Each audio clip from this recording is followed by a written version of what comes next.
Okay let's start. Air pollution जे आहे air पोल्युशनची taste सिरीजचं आपल्याला सोल्युशन बघायचे आहे. सो एअर पोल्युशन मध्ये काय काय क्वेश्चन्स आहेत. पहिला क्वेश्चन जो आहे, विच ऑफ द फॉलोइंग खालीलपैकी gases is responsible for the acid rain. Acid rain साठी रिस्पॉन्सिबल असणारा गॅस कोणता आहे, कोणत्या गॅसमुळे ऍसिड रेन हा होतो. सो इथे दिलेला आहे VOC, त्यानंतर दिलेला आहे नायट्रोजन ऑक्साईड, त्यानंतर दिलेला आहे मिथेन आणि सल्फर डायऑक्साईड. तर कोणत्या गॅसमुळे तुमचा ऍसिड रेन हा येतो?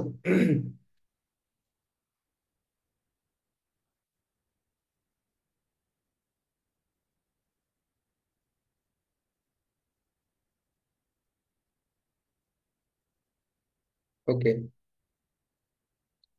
C correct. जे काही ऑप्शन असणार आहे ते करेक्ट ऑप्शन असणार आहे सी. SO2 गॅस जो आहे यामुळे तुमचा ऍसिड रेन हा तयार होत असतो. Actually carbon monoxide, sorry, nitrogen monoxide मुळे होत नाही, तर NOx मुळे होतो. म्हणजे NO2 असेल, NO3 असेल, नायट्राईट असेल, नायट्रेट असेल, यांच्यामुळे तुमचा ऍसिड रेन हा होत असतो.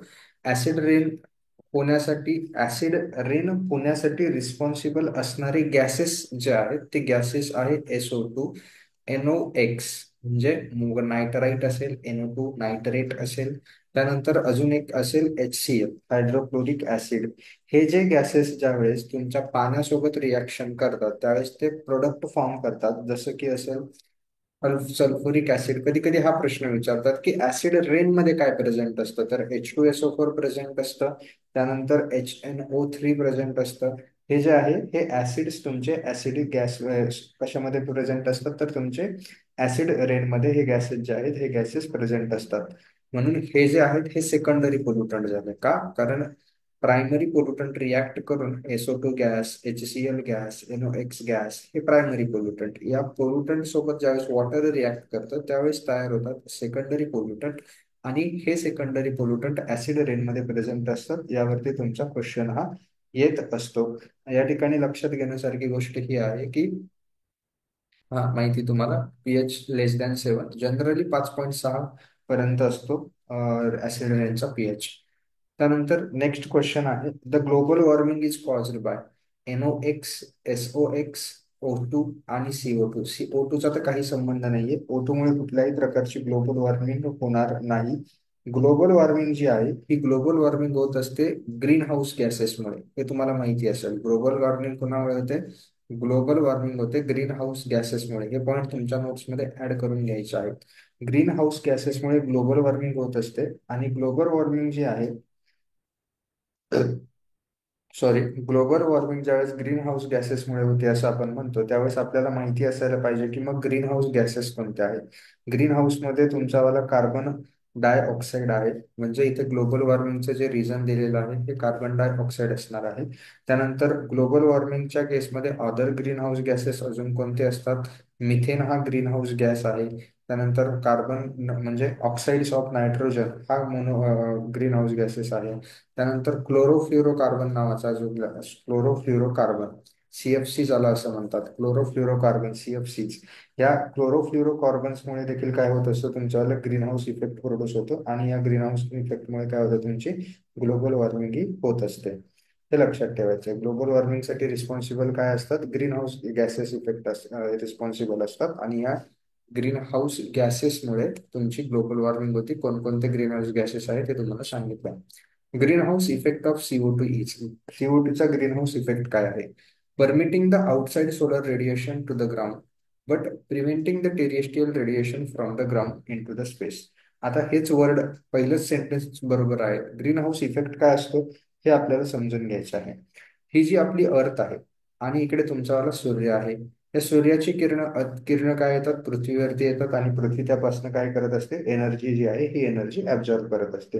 या आलेल्या एनर्जी पैकी काही एनर्जी जी आहे ही एनर्जी पुन्हा रिफ्लेक्ट केली जाते कुठे, ऍटमॉस्फिअर कडे.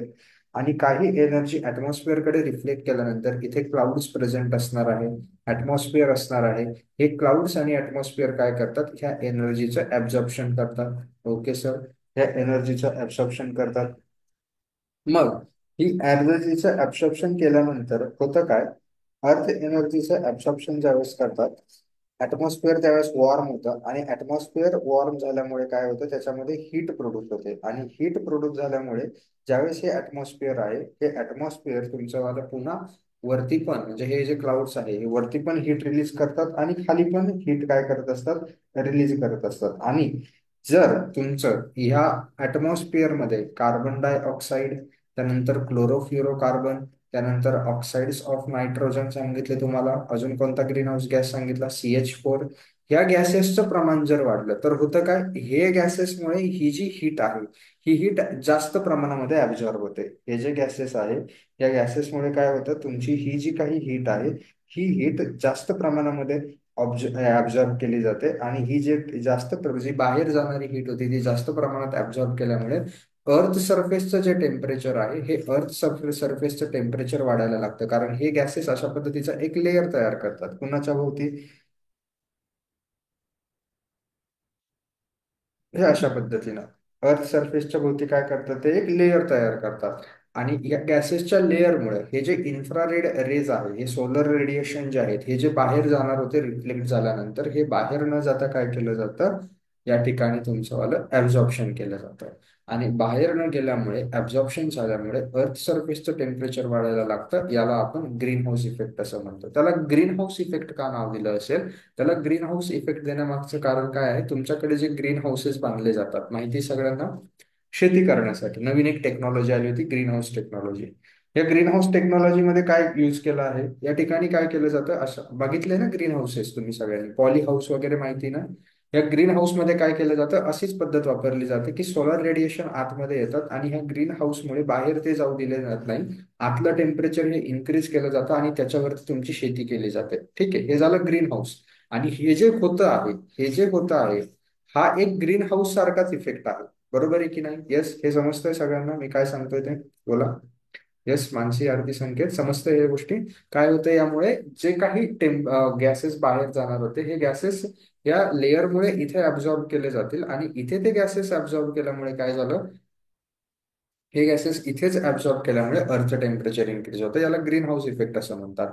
मग what is green house effect, तर त्यांनी काय म्हटलेलं आहे, the green house effect of CO2 is permitting the outside solar radiation, permitting the outside solar radiation to reach the ground, ground पर्यंत येतं, but preventing the terrestrial radiation, जे काही ground पासून रिफ्लेक्ट होणारं टेरेस्ट्रियल रेडिएशन आहे, ते पुन्हा स्पेसमध्ये मात्र जाऊ दिलं जात नाही.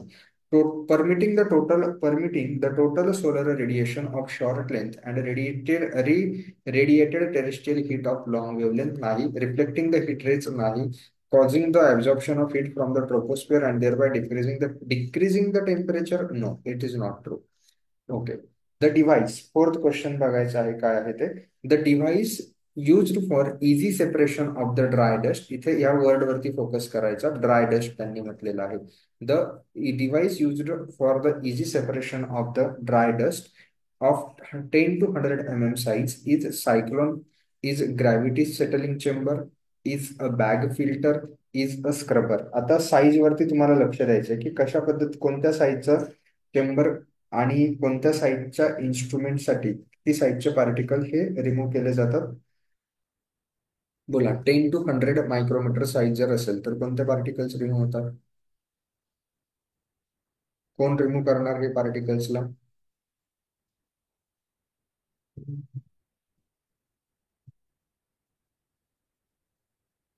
हे पार्टिकल्स 10 to 100 मायक्रोमीटर वाले पार्टिकल्स जे आहेत यांना रिमूव्ह करण्याचे काम करत असतं सायक्लॉन.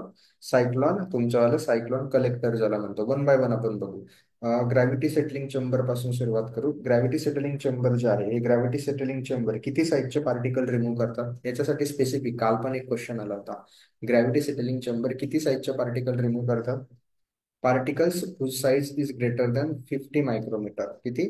50 मायक्रोमीटर पेक्षा ज्यांची साईज जास्त असेल त्या पार्टिकलला ग्रॅव्हिटी सेट चेंबर्स रिमूव्ह करतात. इथे आहे 10 to 100 micrometer. So this will not be your answer.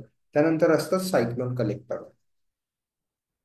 Cyclone collector काय असतात sir cyclone collector? Cyclone collector अशा पद्धतीने डिव्हाइस केलेले असतात, सेंट्रिफ्युगल फोर्सचा या ठिकाणी वापर केला जातो. हे असे गोल गोल फिरवले जातात. गोल गोल फिरवल्यामुळे काय होतं, हे पार्टिकल त्यांच्या भिंतीवरती जाऊन आदळतात आणि नंतर फायनली काय होतात, सेटल्ड होतात. आता हे जे सायक्लॉन पार्टिकल आहे, हे सायक्लॉन पार्टिकल जे आहे हे जनरली यांची 50 to 90% इफिशियन्सी असते. आणि yes, they can remove the particle of sizes. त्यांची कुठे गेलो ते, इकडे आहे.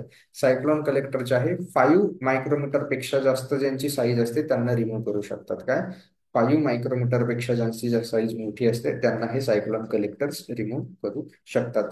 सायक्लॉन कलेक्टरची इफिशियन्सी वाढवण्यासाठी, या सायक्लॉन कलेक्टरची इफिशियन्सी वाढवण्यासाठी एक इन्स्ट्रुमेंट आहे, त्याचं नाव आहे डायनॅमिक प्रेसिपिटेटर. Dynamic precipitator. हे डायनॅमिक प्रेसिपिटेटर काय आहे सर? डायनॅमिक प्रेसिपिटेटर जे आहे, ह्या डायनॅमिक प्रेसिपिटेटर मध्ये जे काही तुमचे गॅसेस आहेत, या गॅसेसच्या प्रेसिपिटेटर त्याच्या नावात आहे डायनॅमिक प्रेसिपिटेटर यूज केलं जातं. ज्यावेळेस तुम्ही सायक्लॉन कलेक्टर सारखं त्याला रोटेट करताय त्यावेळेस त्याच्यामध्ये वॉटर देखील सोडलं जातं. आणि तुमचं वॉटर सोडल्यामुळे काय होतं, जे सायक्लॉन कलेक्टर आहे, सायक्लॉन कलेक्टरचं ऍडव्हान्स व्हर्जन डायनॅमिक प्रेसिपिटेटर आहे. आणि ह्या डायनॅमिक प्रेसिपिटेटरची कुणाला सांगता येईल, सायक्लॉन कलेक्टर पेक्षा इफिशियन्सी कितीने जास्त आहे? क्वेश्चन येतो याच्यावरती. डायनामिक प्रेसिपिटेटरची जी काही तुमची इफिशियन्सी आहे, ही सायक्लॉन कलेक्टर पेक्षा कितीने जास्त आहे? It is more than 7 times. How much? It is more than 7 times. Correct, very good Mansi, very good Sanket. तुमची वाली जी काही डायनामिक प्रेसिपिटेटर्स आहे, या डायनामिक प्रेसिपिटेटरची इफिशियन्सी सायक्लॉन कलेक्टर पेक्षा 7 टाइम्सने जास्त आहे. त्यानंतर नेक्स्ट ऑप्शन आहे स्क्रबर. आता स्क्रबर जे असतात, इथे ड्राय डस्ट आहे म्हणून स्क्रबर हे ऑप्शन येणारच नाही का, कारण स्क्रबर मध्ये यूज केले असतात वेट स्क्रबर्स. आता वेट स्क्रबर काय असतात? वेट स्क्रबर मध्ये पुन्हा 3 टाईप असतात. त्यामध्ये एक असतं स्प्रे टॉवर, स्प्रे यूज केला जातो वॉटरचा. त्यानंतर वेट सायक्लॉन यूज केले जातात, हे नाव लक्षात ठेवा. आणि व्हेंचुरी स्क्रबर देखील यूज केले जातात. यांच्यामध्ये एकच डिफरन्स आहे सायझेसचा. स्प्रे टॉवर जे आहे हे ग्रेटर दॅन 10 मायक्रोमीटर वाले जे असतात त्यांना रिमूव्ह करतात. त्यानंतर वेट स्क्रबर जे आहे ते ग्रेटर दॅन 2.5 मायक्रोमीटर वाले जे आहे त्यांना रिमूव्ह करतात. आणि व्हेंचुरी स्क्रबर जे आहे हे ग्रेटर दॅन 0.5 मायक्रोमीटर वाले जे आहेत त्यांना रिमूव्ह करतात. यांची इफिशियन्सी लेस दॅन 80% असते. वेट सायक्लोन स्क्रबरची इफिशियन्सी लेस दॅन 80% असते आणि यांची इफिशियन्सी लेस दॅन 90% असते. या गोष्टी लक्षात ठेवायच्या. यामध्ये काय केलं जातं तुमच्यावालं, वॉटर यूज केलं जातं. इथे ऑप्शन मध्ये, क्वेश्चन मध्ये त्यांनी स्पष्टपणे म्हटलंय ड्राय डस्ट. ड्राय डस्ट साठी सायक्लोन प्रेफर केली जाते. आता एक अजून आलेला आहे या ठिकाणी, बॅक फिल्टर. बॅक फिल्टर काय असतं बघून घेऊया. फॅब्रिक बॅक फिल्टर जनरली ज्याला म्हणतात, यामध्ये काय केलं जातं, अशा पद्धतीने तुमची बॅक फिल्टर असतं. या बॅक फिल्टर मध्ये खालून काय केलं जातं, तुमच्यावालं जे काही पोल्युटेड एअर आहे, ही पोल्युटेड एअर पास केली जाते. पोल्युटेड एअर पास केल्यामुळे या ठिकाणी काय होतं, तुमचे पार्टिकल्स डिपॉझिट होतात या बॅग वरती आणि ते डिपॉझिट झालेले पार्टिकल्स इथनं रिमूव्ह केले जातात. ही जी फॅब्रिक बॅग फिल्टर आहे हे किती साईज साठी यूज केलं जातं? It is use for the particles less than size 1 micrometer. कितीसाठी? Less than 1 micrometer. Here efficiency is greater than 99%. म्हणजे छोटे साईजचे जे पार्टिकल आहे, हे छोट्या साईजच्या पार्टिकलला रिमूव्ह करण्यासाठी यूज केलं जातं fabric bag filter. Fabric bag filter मध्ये मात्र साईज जी आहे ही लेस दॅन 1 मायक्रोमीटर असते. बघा इथे आहे 10 to 100 micrometer size. Fabric bag filter येणार नाही. But one more important thing, fabric bag filter मध्ये फक्त आणि फक्त ड्राय एअरच आपण पास करू शकतो. कोणती? Dry air. ड्राय स्टेट मधले जे पार्टिकल्स आहेत यांनाच आपण काय करू शकतो, फॅब्रिक बॅग फिल्टर मध्ये रिमूव्ह करू शकतो. क्लिअर आहे सगळे? फिल्ट्रेशन युनिट सगळे क्लिअर आहे? अजून एक असतं, इथे ऑप्शन मध्ये नाहीये बट त्याची रिव्हिजनच करतोय आपण, तर करून घेऊया. अजून एक कोणतं असतं सांगता येईल कोणतं उरलंय? एक असतं electrostatic precipitator. Electrostatic precipitator.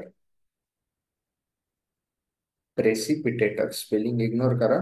Electrostatic precipitator मध्ये काय करतात, electrostatic precipitator generally size remove करतं ग्रेटर दॅन 1 मायक्रोमीटर वाले. त्याची इफिशियन्सी असते 95 to 99%.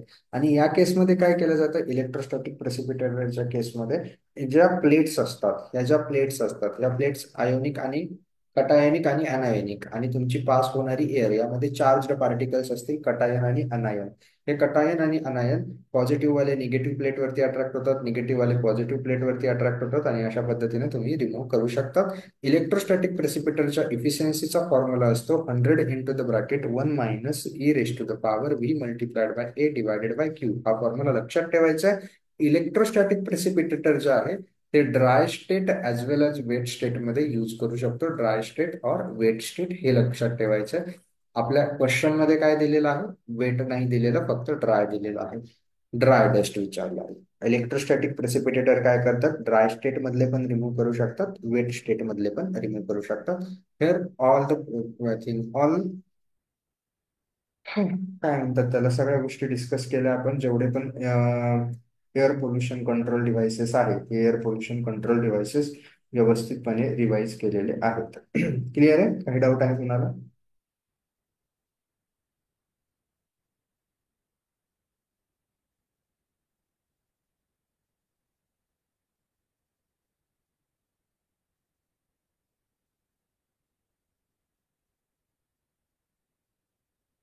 Okay, clear. Very good. Next question आहे pollution scale, pollution standard index म्हटलेलं आहे त्यांनी. लक्ष द्यायचं, जो तुमचा पोल्युशन स्टँडर्ड इंडेक्स आहे एअर क्वालिटी इंडेक्स साठीचा, त्याची रेंज जर 101 ते 199 असेल, पटकन बोला, हे झालेलं आहे. मी तुम्हाला टेबल पण शेअर करायला लावला होता ग्रुपवरती. 101 ते 199 जर असेल ही व्हॅल्यू, तर ते काय रिप्रेझेंट करतं?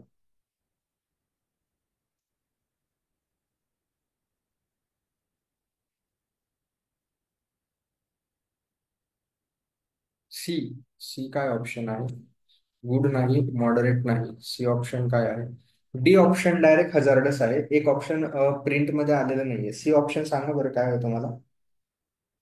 पटकन बोला, सी ऑप्शन काय होतं?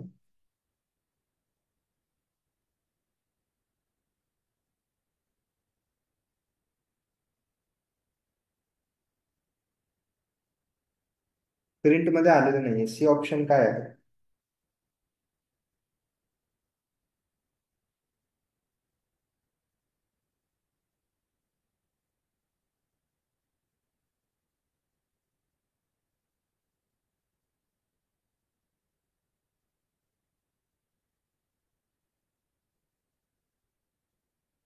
अरे बोला, सी ऑप्शन काय आहे? 101 ते 99. नाही सांगत, मग फक्त सी ऑप्शन कसं दिलं? Option C is correct. त्याचं नाव पण तर माहिती पाहिजे ना. काय म्हणतात त्याला? 101 ते 109 ऑप्शन थोडी येतात. व्हेरी गुड प्रसाद, त्याला अनहेल्दी असं म्हणतात. बघा, एअर क्वालिटी इंडेक्स रिप्रेझेंट करण्यासाठी काही कलर कोड असतात आणि कलर कोड सोबत आता कलर तुम्ही सांगायचे. मी तुम्हाला रेंज आणि नाव सांगतो, कलर जो आहे तो कलर सांगायचा आहे. ओके. सगळ्यात पहिली जी रेंज असते, जी पहिली रेंज असते, त्या पहिल्या रेंजच्या केसमध्ये असते तुमच्यावाला 0 ते 50. ही रेंज कशी असते? गुड रेंज असते. कोणती रेंज असते? गुड रेंज असते. गुड रेंज जी असते, या गुड रेंजचा मला कलर सांगायचा आहे, काय असतो तो. 0 ते 50 गुड रेंज असते. गुड रेंजचा कलर काय असतो? ग्रीन कलर असतो. येस, करेक्ट आहे, ग्रीन कलर. Very good.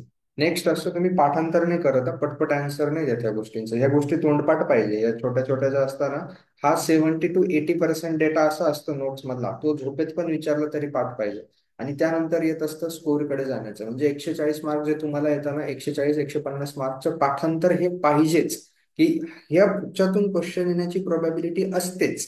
असं नाही की येईलच, बट आला तर तो चुकायला नको. हे हातातले मार्क्स असतात. हे असे टेबल झालं, या गोष्टी पाठ पाहिजे. जाऊ द्या. 51 ते 100 जे असतं याला मॉडरेट असं म्हणतात. 51 ते 100 जे असतं याला मॉडरेट असं म्हणतात. आणि मॉडरेटचा कलर कोड काय असतो? मॉडरेटचा कलर काय असतो? येलो कलर असतो. येस, व्हेरी गुड प्रसाद. मॉडरेट येलो असतो. या 0 ते 50 ने कुठलेही परिणाम होत नाही लोकांवरती. मॉडरेटमुळे काही थोड्याफार प्रमाणामध्ये परिणाम होतात. त्यानंतर आत्ता ऑप्शन मध्ये जे आहे 101 ते 199 किंवा कधी कधी 200 दिलेलं असतं. 101 ते 200 जे आहे याला काय म्हणतात? जसं प्रसादने सांगितलं, it is called as a unhealthy. What is colour code for unhealthy? Unhealthy साठी कलर कोड काय असतो? ऑरेंज. Very good. अनहेल्दी साठी जो कलर कोड आहे हा ऑरेंज आहे. त्यानंतर नेक्स्ट काय असतं तुमचा? 201 ते 300. 201 ते 300 काय असतो? 201 ते 300 गुड झाला, मॉडरेट झाला, अनहेल्दी झाला, त्यानंतर काय असतं?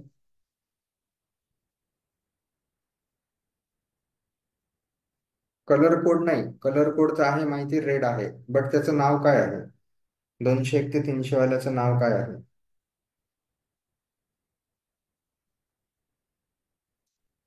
अनहेल्दी नंतर 201 ते 300 वाल्याचं नाव काय आहे? अरे सोपं आहे, त्याच्यासारखंच आहे, व्हेरी अनहेल्दी नाव आहे त्याचं. Very unhealthy. तुम्ही जर कुठे सोल्युशन बघत असाल म्हणजे रीड केल्यानंतर, तर जे IAS मास्टरचं बुक आहे त्याच्यामध्ये पण तुम्हाला फक्त हेल्दी वर्ड मिळेल, अनहेल्दी वर्ड मिळेल. ठीक आहे, 201 300 ला पण तो व्हेरी अनहेल्दी आहे. हे क्लिअर करून घ्या. तुमच्याकडे बुक्स पण असतील रेफर करण्यासाठी, तर त्या ठिकाणी जे आहे त्यामध्ये फक्त अनहेल्दी वर्ड आहे, बट 201 ते 300 ला व्हेरी अनहेल्दी हा वर्ड करेक्ट आहे. ठीक आहे. 101 ते 200 हेल्दी असतो, आणि 201 ते 300 जे आहे ते व्हेरी अनहेल्दी असतं. याचा कलर काय असतो व्हेरी अनहेल्दीचा? अनहेल्दीचा झाला ना, red. GYOR. Okay, red colour. त्यानंतर पुढे असतं तुमचं 301 ते 500. 301.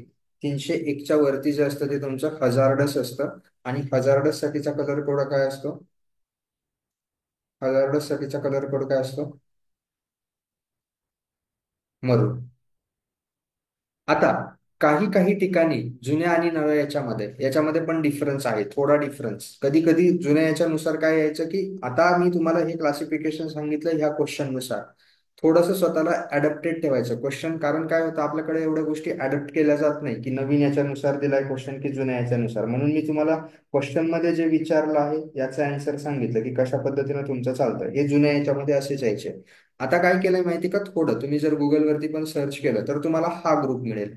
0 ते 50, 50 ते 100, 100 ते 150 मिळतो, आणि 150 ते 200 मिळतो, आणि नंतर 200 ते 300 मिळेल. येस ऑर नो असं मिळतं. कधी कधी गुगल करा तुम्ही, आता जरी गुगलवर टाकलं की what are the colour code for the air pollution, तर हे कलर कोड पण मिळतात तुम्हाला. आणि त्यानंतर असणार आहे 300च्या वरती. या ठिकाणी काही नाही, हा गुडच असतो. हा जो आहे हा मॉडरेट असेल. आणि हा जो एक 100 ते 150, अगोदर काय होते, या दोघांना मिळून अनहेल्दी म्हणायचं. जर इन केस जर काही चेंज आला, जर काही चेंज आला तर काय होतं, फक्त 100 ते 150 ला म्हणायचं unhealthy for the sensitive people. म्हणजे ज्या लोकांना थोडासा घशाचा त्रास आहे, जे वृद्ध लोक आहेत, सगळ्यांना अनहेल्दी नसतं हे 100 ते 150. It is unhealthy for the sensitive people. आणि 150 ते 200 जे आहे हे अनहेल्दी. 200 ते 300 व्हेरी अनहेल्दी. 300च्या वरती हजार्डस. इथे काही चेंज नाहीये. कुठे चेंज आहे लक्षात आला नवीन याच्यामध्ये? म्हणजे एक्झामला जर 100 ते 150 आलं तर कन्फ्यूज व्हायचं नाही. क्लिअर? इथेच तुम्हाला क्लिअर करून दिली ही गोष्ट. बघितलंय का असं क्लासिफिकेशन तुम्ही? गुगलवर करून बघा तो चार्ट. तुम्हाला हा चार्ट पण मिळेल गुगलवरती, एअर क्वालिटी इंडेक्स. येस. फक्त काय चेंज आहे, अगोदर 100 ते 200 डायरेक्ट अनहेल्दी होतं, नव्या याच्यामध्ये 100 ते 150 अनहेल्दी आहे, आणि 100 ते 150 जे आहे हे unhealthy for the sensitive people आहे. आणि 150 ते 200 जे आहे हे अनहेल्दी फॉर ऑल पीपल आहे. एवढा एक डिफरन्स आहे. बाकी 200 ते 300 व्हेरी अनहेल्दी, 300 पेक्षा जास्त हजार्डस. ह्या गोष्टी लक्षात ठेवायच्या आहेत. आणि कलर कोड असाच चालत येतो. याच्यासाठी जीच होता, याच्यासाठी ओच असणार आहे, GYO. ऑरेंज येतो 150 ते 200. थांबा थांबा, 0 ते 50 साठी ग्रीन. त्यानंतर 50 ते 100 साठी येलो. त्यानंतर तुमचा 101 ते 150 साठी ते ऑरेंज घेतात, 150 ते 200 साठी रेड घेतात. आणि याच्यामध्ये तुमच्या केसमध्ये येत असतो तुमचा मरून, आणि लास्टला येत असतो तुमचा वाला ब्राऊन कलर. अशा पद्धतीने कलर येतात त्या नवीन याच्यामध्ये. GYOR, मरून आणि ब्राऊन. इथे लक्षात कसं ठेवायचं, हे GYOR लक्षात असेल तुमच्या. विबगॉर माहिती ना लहानपणीचं, इंद्रधनुष्याचे कलर विबजॉर. त्या विबजॉर मधला हा शेवटचा जॉर आहे. हे 4 कलर म्हणजे ग्रीन, येलो, ऑरेंज आणि रेड, खाली मरून आणि ब्राऊन. ही कलर सिक्वेन्स पण लक्षात ठेवायची. तुम्हाला कलर विचारले जाऊ शकतात, काही अडचण नाही. बट इथे जो क्वेश्चन आलेला आहे हा क्वेश्चन कधीचा असेल माहिती नाही, कधीचा आहे, कदाचित जुना क्वेश्चन असेल, म्हणून तिथे 100 ते 200, 101 ते 200 दिलेलं आहे, म्हणून मी तुम्हाला त्याच पद्धतीचा आन्सर हे सांगितलं. ठीक आहे. हे असतं नॅशनल एअर क्वालिटी इंडेक्स बद्दल तुमची माहिती. नेक्स्ट असणार आहे, which of the following are the primary air pollutant? सगळ्या एक्झामचा फेवरेट क्वेश्चन. पीडब्ल्यूडीच्या सीएच्या आणि डब्ल्यूआरडी सीएच्या किती जणांनी एक्झाम दिल्या? दोघं एक्झाम मध्ये एकाच पेपरमध्ये जवळपास दोन दोन क्वेश्चन होत आहे. Which of the following is a primary air pollutant, which of the following is the secondary air pollutant. काय आहे प्रायमरी एअर पोल्युटंट? कोणता आहे? Sulphur dioxide, nitrogen oxide, ozone, carbon monoxide, sulphur dioxide and ozone, nitrogen oxide आणि ozone. या तिघ option मध्ये जो ozone आहे, हा ओझोन कसा आहे? हा ओझोन जो आहे हा कसा आहे? सेकंडरी एअर पोल्युटंट आहे. Is it clear to everyone? ह्या तिघ ऑप्शन मध्ये जो ओझोन प्रेझेंट आहे हा सेकंडरी एअर पोल्युटंट आहे. म्हणून ऑप्शन ए हे करेक्ट आहे. एक लिस्ट बनवून घ्या, तुमच्या नोट्समध्ये ती आहेच, बट तरी सांगतो तुम्हाला रिव्हिजन म्हणून. प्रायमरी एअर पोल्युटंट जे असतात, ह्या प्रायमरी एअर पोल्युटंट मध्ये असतात ऑक्साइड्स ऑफ सल्फर. सगळ्यात पहिली गोष्ट, प्रायमरी एअर पोल्युटंट कुणाला म्हणायचं? जे डायरेक्टली सोर्स मधून ओरिजिन होतात, म्हणजे जसं गाडीच्या सायलेन्सर मधून येणारं, त्यानंतर इंडस्ट्रीजच्या तुमच्या ज्या चिमणी असतात त्यामधनं येणारं पोल्युशन, गाडीच्या सायलेन्सर मधून, किंवा तुम्ही काहीतरी बर्न करताय, प्लास्टिक बर्न होतंय, ज्याला सोर्स आहे, म्हणजे जे कुठल्याही प्रकारच्या रिॲक्शनने तयार होत नाहीये, ते असतं प्रायमरी एअर पोल्युटंट. म्हणून प्रायमरी एअर पोल्युटंटचं जर तुम्हाला एक्झाम्पल द्यायचं झालं तर ते अक्सर ऑक्साइड्स ऑफ सल्फर. मग त्यामध्ये सल्फर डायऑक्साईड पण येतं आणि सल्फर ट्रायऑक्साईड पण येतं. त्यानंतर असतात ऑक्साइड्स ऑफ कार्बन. कार्बनचे जे पण ऑक्साइड्स असतील, ऑक्साइड्स ऑफ कार्बन, यामध्ये दोन ऑक्साईड असतात. मग कोणते दोन ऑक्साईड असतात? एक असतं कार्बन मोनॉक्साईड आणि एक असतं कार्बन डायऑक्साईड. त्यानंतर असतात oxides of nitrogen. Oxides of nitrogen, नायट्रोजनचे कोणते ऑक्साईड आहे? Sir nitrogen monoxide, sir nitrogen dioxide. हे प्रायमरी एअर पोल्युटंट. त्यानंतर hydrocarbons. Hydrocarbons are nothing but your primary air pollutants. त्यानंतर असतात तुमच्यावर सस्पेंडेड पर्टिक्युलेट मॅटर, एसपीएम. याचं शॉर्ट फॉर्म लक्षात ठेवा. सस्पेंडेड पर्टिक्युलर मॅटर म्हणजे तुमच्यावर असणार आहे एचपीएस. त्यानंतर असतो हायड्रोजन सल्फाइड आणि हायड्रोजन फ्लोराइड नावाचा गॅस H2S आणि H2F. त्यानंतर असतो लीड. लीड हे प्रायमरी एअर पोल्युटंट आहे. सगळे नावं पाठ पाहिजे, एक्झामला कोणतंही नाव विचारतात, ऑप्शन्स देतात, आणि याच्या व्यतिरिक्त नाही येणार नाव, जेवढे मी सांगतोय तेवढे. एक असतं तुमचं इथिल मर्कॅप्टन. याचा फॉर्म्युला लक्षात ठेवायचा. इथिल मर्कॅप्टनचा C2H6, त्याला सल्फर म्हणजे इथेन, इथेनला जोडी सल्फर म्हणून इथिल मर्कॅप्टन. आणि मिथेनला जोडी सल्फर म्हणून त्याचं नाव काय? मिथिल मर्कॅप्टन. इथिल मर्कॅप्टन, मिथिल मर्कॅप्टन, याचं नाव CH4S, म्हणजे मिथेनला जोडी सल्फर, इथे इथेनला जोडी सल्फर. त्यानंतर हॅलोजन कंपाऊंड जे असतात, हॅलोजन कंपाऊंड, हे हॅलोजन कंपाऊंड सुद्धा तुमचे प्रायमरी एअर पोल्युटंट आहे. ही पूर्णच्या पूर्ण लिस्ट प्रत्येकाने वाचत राहायची. एक्झाम आत्ता नाही पाठांतर केली तरी चालेल. एक्झाम 5-10 दिवसावरती राहिली तुमची, 10-15 दिवस राहिले एक्झामला. जसं तुम्हाला सांगितलंच आहे की एक टॉपिक असा असणार आहे जो रेड पेनने तुम्ही मार्क करून ठेवणार आहे की ह्या गोष्टी मला शेवटच्या 5-10 दिवसात पाठांतर करायच्या आहेत. त्या गोष्टींवरती आत्ता टाइमपास करायचा नाहीये. ही लिस्ट आहे, लिस्ट लिहून घ्यायची. नोट्समध्ये आहेत, अवेलेबल आहे तुमच्या नोट्समध्ये, डिटेल नोट्समध्ये. जेव्हा 5 दिवस राहतील एक्झामला, तेव्हा मात्र मी डायरेक्ट रट्टा मारून टाकेल या लिस्टचा, आणि एक्झाम वरून आल्यावरती परत विसरून जाईल. परत पुढची एक्झाम येईल, परत तेच करेल. 5 दिवस आधी रट्टा. या गोष्टींची परत परत रिव्हिजन कधीच करायची नाही, याच्यामध्ये टाइमपास कधीच करायचा नाही. नेक्स्ट असतात तुमचे secondary air pollutant. Sir secondary air pollutant काय असतात? हे प्रायमरी एअर पोल्युटंट ज्यावेळेस एकमेकांसोबत रिएक्शन घडवून आणतात, त्यापासून जे तयार होतात त्याला म्हणतात सेकंडरी एअर पोल्युटंट. हे प्रायमरी एअर पोल्युटंट ज्यावेळेस वॉटर सोबत रिॲक्ट करतात in the presence of what? Sunlight, त्यावेळेस तयार होत असतात तुमचे सेकंडरी एअर पोल्युटंट. ही झाली एक जनरल रिॲक्शन. मग असे कोणते आहेत? जसं तुम्हाला सांगितलं, सल्फर डायऑक्साईड ज्यावेळेस वॉटर सोबत रिॲक्ट करतो in the presence of sunlight, त्यावेळेस तयार होत असतं तुमचं H2SO4. आणि हे जे हा सल्फ्युरिक ऍसिड आहे, हे तुमच्या रेन मध्ये जर मिक्स झालं तर त्याला आपण म्हणतो ऍसिड रेन. हे तुम्हाला आत्ताच सांगितलं. त्यानंतर जे ऑक्साइड्स ऑफ नायट्रोजन आहे, NOx चे जे ऑक्साइड्स आहे, हे ऑक्साइड ज्यावेळेस हायड्रोकार्बन सोबत रिॲक्ट होतात आणि वॉटर सोबत रिॲक्ट होतात, त्यावेळेस ते तयार करत असतात ओझोन. त्यानंतर ते करत असतात तुमच्यावाला फॉर्मल्डिहाइड. लक्षात ठेवा, फॉर्मल्डिहाइड हे सेकंडरी एअर पोल्युटंट आहे. आणि पेरॉक्सी ऍसिटेल नायट्रेट म्हणजे पॅन, याचा फुल फॉर्म काय आहे? पॅन. पॅन म्हणजे पेरॉक्सी ऍसिटेल नायट्रेट. हे झाले तुमचे secondary air pollutant. H2SO4, ozone, formaldehyde, peroxy acetyl nitrate. त्यातल्या त्यात तुम्ही हा वर्ड ऐकला असेल, ह्या तिघांचं जे कॉम्बिनेशन आहे कोणतं? O3, पेरॉक्सी, सॉरी, फॉर्मल्डिहाइड आणि पॅन, या तिघांचं जे कॉम्बिनेशन आहे याला म्हणतात स्मॉग. काय म्हणतात? स्मॉग. स्मॉग म्हणजे काय? तुमचा वाला स्मोक प्लस फॉग, या दोघांच्या कॉम्बिनेशन पासून बनवलेला वर्ड आहे स्मॉग. ते जनरली स्मॉग सारखं दिसतं, धुकं आल्यासारखं वाटतं. हे कुठे दिसतं? दिल्लीमध्ये बघितलंय तुम्ही? दिल्लीला गेलंय कुणी? दिल्लीच्या कधी कधी बातम्या न्यूज तर बघितल्या असतील ना दिल्लीमध्ये. ज्यावेळेस जनरली आता बघा दिल्लीला ज्यावेळेस दिवाळी येईल ना, दिवाळी नंतर बघा कशा पद्धतीचा स्मॉग. स्मॉग म्हणजे काय असतं ते? हे गॅसेसचं मिक्सचर असतं. O3, फॉर्मल्डिहाइड आणि पॅन, हे जे सेकंडरी एअर पोल्युटंट आहे यांच्या मिक्सचरमुळे एक फॉग आल्यासारखं होतं, धुकं आल्यासारखं होतं, ते पोल्युशनचं असतं. आणि त्यालाच आपण स्मॉग असं म्हणतो. या ठिकाणी एक गोष्ट सांगायची आहे की ओझोन, तुम्ही म्हणा सर ओझोन तर आपलं प्रोटेक्शन करतो. कोणता ओझोन आपलं प्रोटेक्शन करतो? जो आपल्याला स्ट्रॅटोस्फिअरच्या वरती आहे, तो सूर्याचे अतिनील किरण पृथ्वीपर्यंत येऊ देत नाही. हा जो ओझोन लेअर आहे, हा ओझोन लेअर प्रोटेक्शन करतो. बट जो अ, खाली कोणता असतो? ट्रोपोस्फिअर असतो ना. बट जो ओझोन ट्रोपोस्फिअर मध्ये जनरेट होतो, म्हणजे तुमच्या रिएक्शनमुळे जो ओझोन जनरेट होतो, हा स्ट्रॅटोस्फिअर वरचा ओझोन जो आहे हा तर सूर्याच्या किरणांपासून आपलं रक्षण करतोय. बट जो ओझोन तुमच्या ट्रोपोस्फिअर मध्ये म्हणजे ग्राउंडच्या जवळ तयार होतो, हा ओझोन आपल्यासाठी हार्मफुल आहे. हा पोल्युटंट आहे, वरचा संरक्षक आहे. लक्षात घ्या, खालचा ओझोन पोल्युटंट आहे आणि जो संरक्षण आहे तो वेगळा ओझोन आहे. असं नाही की हाच ओझोन, हा खाली असलेला ओझोन आपल्या कामाचा नाही. ही गोष्ट लक्षात घ्यायची आहे.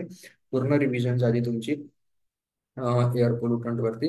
Next is the path taken by the continuous discharge of gases effluent. The path taken by the continuous discharge of the gaseous effluent emitted from the chimney is commonly known as. कोणता? The path taken by continuous discharge. ही जी तुमची चिमणी आहे, या चिमणीमधून ज्यावेळेस gases बाहेर पडतात त्यांनी जो पाथ घेतात त्याला प्ल्यूम असं म्हणतात. काय म्हणतात? Plume behaviour.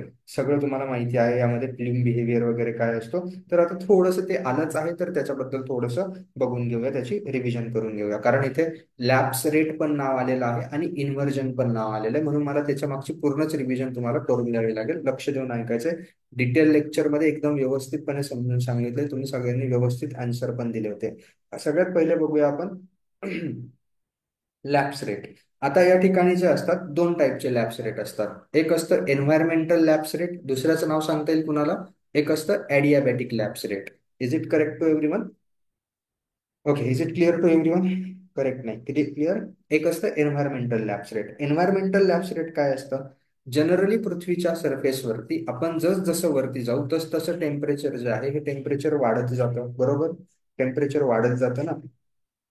जस जसं आपण पृथ्वीवरती वरती जाऊ पृथ्वीच्या सरफेसवर, तस तसं टेम्परेचर हे वाढत जातं. यस, मानसी म्हणते यस. किती रिव्हिजन करताय तुम्ही? चांगली, हुशार, एकदम मस्त. टेम्परेचर जस जसं आपण वरती जातो, हाईट जस जशी वाढत जाते तस तसं टेम्परेचर हे डिक्रीज होत जातं.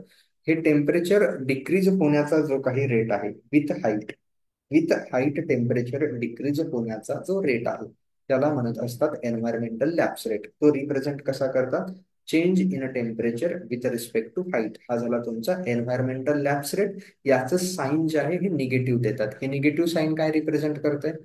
हाईट जशी जशी इन्क्रीज होते तस तसं टेम्परेचर हे डिक्रीज होतं. What does this negative sign indicates? Height जशी जशी इन्क्रीज होते तस तसं टेम्परेचर हे डिक्रीज होतं. It is called as a environmental lapse rate. Environmental lapse रेटची अप्रॉक्सिमेट व्हॅल्यू आहे 6.5 डिग्री सेल्सिअस पर किलोमीटर.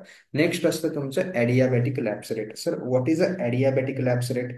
आता जी तुमच्या कारखान्याची चिमणी आहे, या कारखान्याच्या चिमणीमधून ज्यावेळेस एअर पोल्युटंट बाहेर पडतात, हे एअर पोल्युटंट ज्यावेळेस ऍटमॉस्फिअर मध्ये वरती वरती जातात त्यावेळेस या एअर पोल्युटंटचं देखील टेम्परेचर जस जसं वरती जातो तस तसं कमी कमी होत जातं. Yes sir. मग हे टेम्परेचर जे कमी होण्याचा जो रेट आहे, कुणाचं टेम्परेचर? या एअर पोल्युटंटचं टेम्परेचर. हवेमध्ये वर वर जात असताना एअर पोल्युटंटचं टेम्परेचर कमी होण्याचा जो काही रेट आहे या रेटला काय म्हणतात? ॲडियाबॅटिक लॅप्स रेट असं म्हणतात. Is it clear? काय असतं ॲडियाबॅटिक लॅप्स रेट? पोल्युटंटचं टेम्परेचर. ॲडियाबॅटिक लॅप्स रेटच्या व्हॅल्यू ह्या एक्झामला विचारल्या जातात. ही नाही विचारली जाणार, बट ही विचारली जाईल. ॲडियाबॅटिक लॅप्स रेट हे वेट एअरसाठी असतं 6 डिग्री पर किलोमीटर. 6 डिग्री सेल्सिअस म्हणजे 1 किलोमीटर तुम्ही वरती केले की 6 डिग्रीने टेम्परेचर कमी होतं. आणि ड्राय एअरसाठी ही व्हॅल्यू असते, हे पाठांतर पाहिजेच. ड्राय एअरसाठी ही व्हॅल्यू किती असते? 9.8 डिग्री सेल्सिअस पर किलोमीटर. राहील लक्षात? वेट एअरसाठी व्हॅल्यू असणार आहे 6 degree Celsius per kilometre. Dry एअरसाठी ही व्हॅल्यू असते 9.8 डिग्री सेल्सिअस पर किलोमीटर. हे झालं एन्व्हायरमेंटल रेट आणि ॲडियाबॅटिक लॅप्स रेट. या दोघांवरनं एन्व्हायरमेंटचे टाईप पडतात. आता ते कसे पडतात याचे डिटेल एक्सप्लेनेशन लेक्चरमध्ये आहे, ते मी आता परत रिपीट करणार नाहीये. फक्त आता एक्झामच्या दृष्टीने ज्या गोष्टी इम्पॉर्टंट आहेत त्या बघायच्या आहेत. सगळ्यात पहिलं मला सांगायचंय, ज्यावेळेस एन्व्हायरमेंटल लॅप्स रेट हे ग्रेटर दॅन असेल ॲडियाबॅटिक लॅप्स रेट, याचे रिझन्स मी सांगितलेले आहेत. असं नाही की पाठांतर करायचंय, रिझन्स पण आहे याच्या मागे काही, बट आता ते गरजेचे नाहीये. आता आपल्याकडे तो वेळ पण नाहीये, आता आपल्याला रिव्हिजन करायची. चला बोला, environmental lapse rate greater than adiabatic lapse rate असतं, याला कोणतं एन्व्हायरमेंट म्हणतात? When environmental lapse rate is greater than adiabatic lapse rate, it is called as a super adiabatic environment. याचंच दुसरं नाव काय? Unstable environment. What? Unstable environment. Super adiabatic किंवा unstable environment. ह्या केसमध्ये तुमची पोल्युटंट जे आहे हे एअरमध्ये रॅपिडली मिक्स होतं. कसं मिक्स होतं? रॅपिडली मिक्स होतं. सेकंड गोष्ट जी आहे ह्या केसमध्ये तुमच्यावालं असतं, environmental lapse rate is less than adiabatic lapse rate. This environment is called as what? Sub-adiabatic environment. Sub-adiabatic environment. आणि याचंच दुसरं नाव असतं तुमचं स्टेबल एन्व्हायरमेंट. स्टेबल त्याच्या नावात आहे. या ठिकाणी तुमचं पोल्युटंट हे एअरमध्ये पटकन मिक्स होत नाही, ते आहे त्या जागेवरती राहते, त्याच्याकडे एक स्टॅबिलिटी असते. नेक्स्ट, थर्ड केसमध्ये ज्यावेळेस तुमचं एन्व्हायरमेंटल लॅप्स रेट हे इक्वल असतं ॲडियाबॅटिक लॅप्स रेटला. चला याचं नाव सांगा. When environmental lapse rate is equal to adiabatic lapse rate, this type of environment is called as what? It is called as a neutral environment. हे पाठ पाहिजे. It is called as a neutral environment. आता कुणीतरी बोललं होतं, ते जो answer देणार आहे मानसी, जसं तू बोलली होती, जनरली असं व्हायला पाहिजे की अर्थ सरफेस पासून ज्यावेळेस वरती जाऊ त्यावेळेस टेम्परेचर कमी कमी व्हायला पाहिजे. बट काही काही स्पेशल केसेसमध्ये अर्थ सरफेस वरतून पासून वरती गेल्यावरती टेम्परेचर हे वाढत जातं. मानसी, काही केसेसमध्ये, स्पेशल केसेसमध्ये अर्थ सरफेस वरून जसं जसं वरती जाऊ तसं तसं टेम्परेचर वाढत जातं. म्हणजे तुमचा एन्व्हायरमेंटल लॅप्स रेट हा उलटा असतो. म्हणून जेव्हा अर्थ सरफेस वरनं वरती वरती जाऊ त्यावेळेस टेम्परेचर वाढत वाढत जातं. पहिली गोष्ट म्हणजे त्या एन्व्हायरमेंटल लॅप्स रेटला म्हणतात निगेटिव्ह लॅप्स रेट. काय बोलतोय मी, समजतंय का? जनरली अर्थ सरफेसचं टेम्परेचर वरती जातो तस तसं कमी होत जातं, बट काही स्पेशल केसेसमध्ये अर्थ सरफेस पासून वरती जाऊ त्यावेळेस टेम्परेचर वाढतं. अशा एन्व्हायरमेंटल लॅप्स रेटला निगेटिव्ह लॅप्स रेट असं म्हणतात. Is it clear? अशा एन्व्हायरमेंटल रेटला निगेटिव्ह लॅप्स रेट असं म्हणतात. ओके सर, समजलं. मग त्या दोन स्पेशल केसेस मी बोललो की कोणत्या केसेसमध्ये वरती गेल्यानंतर टेम्परेचर वाढत जातं, त्या दोन स्पेशल केसेसचे फक्त नावं लक्षात ठेवायची, कारण लेक्चरमध्ये सांगितलेले आहेत. एक असतं रेडिएशन इन्व्हर्जन आणि सेकंड काय असतं? सबसिडन्स इन्व्हर्जन. ह्या दोन केसेस असतात. रेडिएशन ज्यावेळेस होतं आणि सबसिडन्स ज्यावेळेस होतं, हे डिटेलमध्ये एक्सप्लेन केलेलं आहे. परत एकदा सांगतो, निगेटिव्ह लॅप्स रेट काय असतं? अर्थ सरफेस पासून जसं जसं वर जाऊ तसं तसं टेम्परेचर कमी व्हायला पाहिजे, बट सम स्पेशल केसेस. कोणत्या स्पेशल केसेस? रेडिएशन आणि सबसिडन्स. अर्थ सरफेस पासून वरती वरती जाऊ तसं टेम्परेचर हे वाढत वाढत जातं, याला म्हणतात निगेटिव्ह लॅप्स रेट. आणि त्या एन्व्हायरमेंटला म्हणतात इन्व्हर्जन एन्व्हायरमेंट. काय म्हणतात? Inversion environment. Is it clear? आता क्लिअर आहे? कदाचित वरचे तीन केलेले असतील तुम्ही, चौथं नवं असेल इन्व्हर्जन वाला, केलेलं असेल. कशाला नवं? आहे सिलेबस मध्ये, ते केलेलंच पाहिजे. कारण इन्व्हर्जन नाही आलं तर प्ल्यूम बिहेवियर कसं समजणार? ओके, नेक्स्ट वर्ड आला प्ल्यूम. लॅप्स रेट क्लिअर झालं, इन्व्हर्जन क्लिअर झालं, प्ल्यूम. प्ल्यूम बद्दल आता इकडे माहिती घेऊया. सर काय असतं प्ल्यूम? चिमणीमधून वरती जाणारं जे असतं ते प्ल्यूम असतं. अगेन आता मी तुम्हाला डिटेलमध्ये एक्सप्लेन नाही करणार आहे, फक्त जे पॉईंट एमसीक्यू साठी इम्पॉर्टंट आहे ते सांगतोय. पटकन बोला. Environmental lapse rate greater than adiabatic lapse rate. Environmental lapse rate greater than adiabatic lapse rate. Unstable environment तयार होतं, सुपर एडियाबॅटिक एन्व्हायरमेंट तयार होतं. ह्या केसमध्ये जी प्ल्यूम असते त्या प्ल्यूमचा बिहेवियर कसा असतो? प्ल्यूम बिहेवियर आता सांगायचं आहे. कोणती प्ल्यूम म्हणतात तिला? व्हेरी गुड प्रसाद आणि Mansi. It is called as a looping plume. कधी कधी जोड्या लावामध्ये डायग्राम देखील येते, डायग्राम देखील लक्षात ठेवायच्या. ही अशा पद्धतीने लुपिंग प्ल्यूम असते. ही जी लुपिंग प्ल्यूम आहे ह्या केसमध्ये रॅपिड मिक्सिंग होत असते. काय होत असते?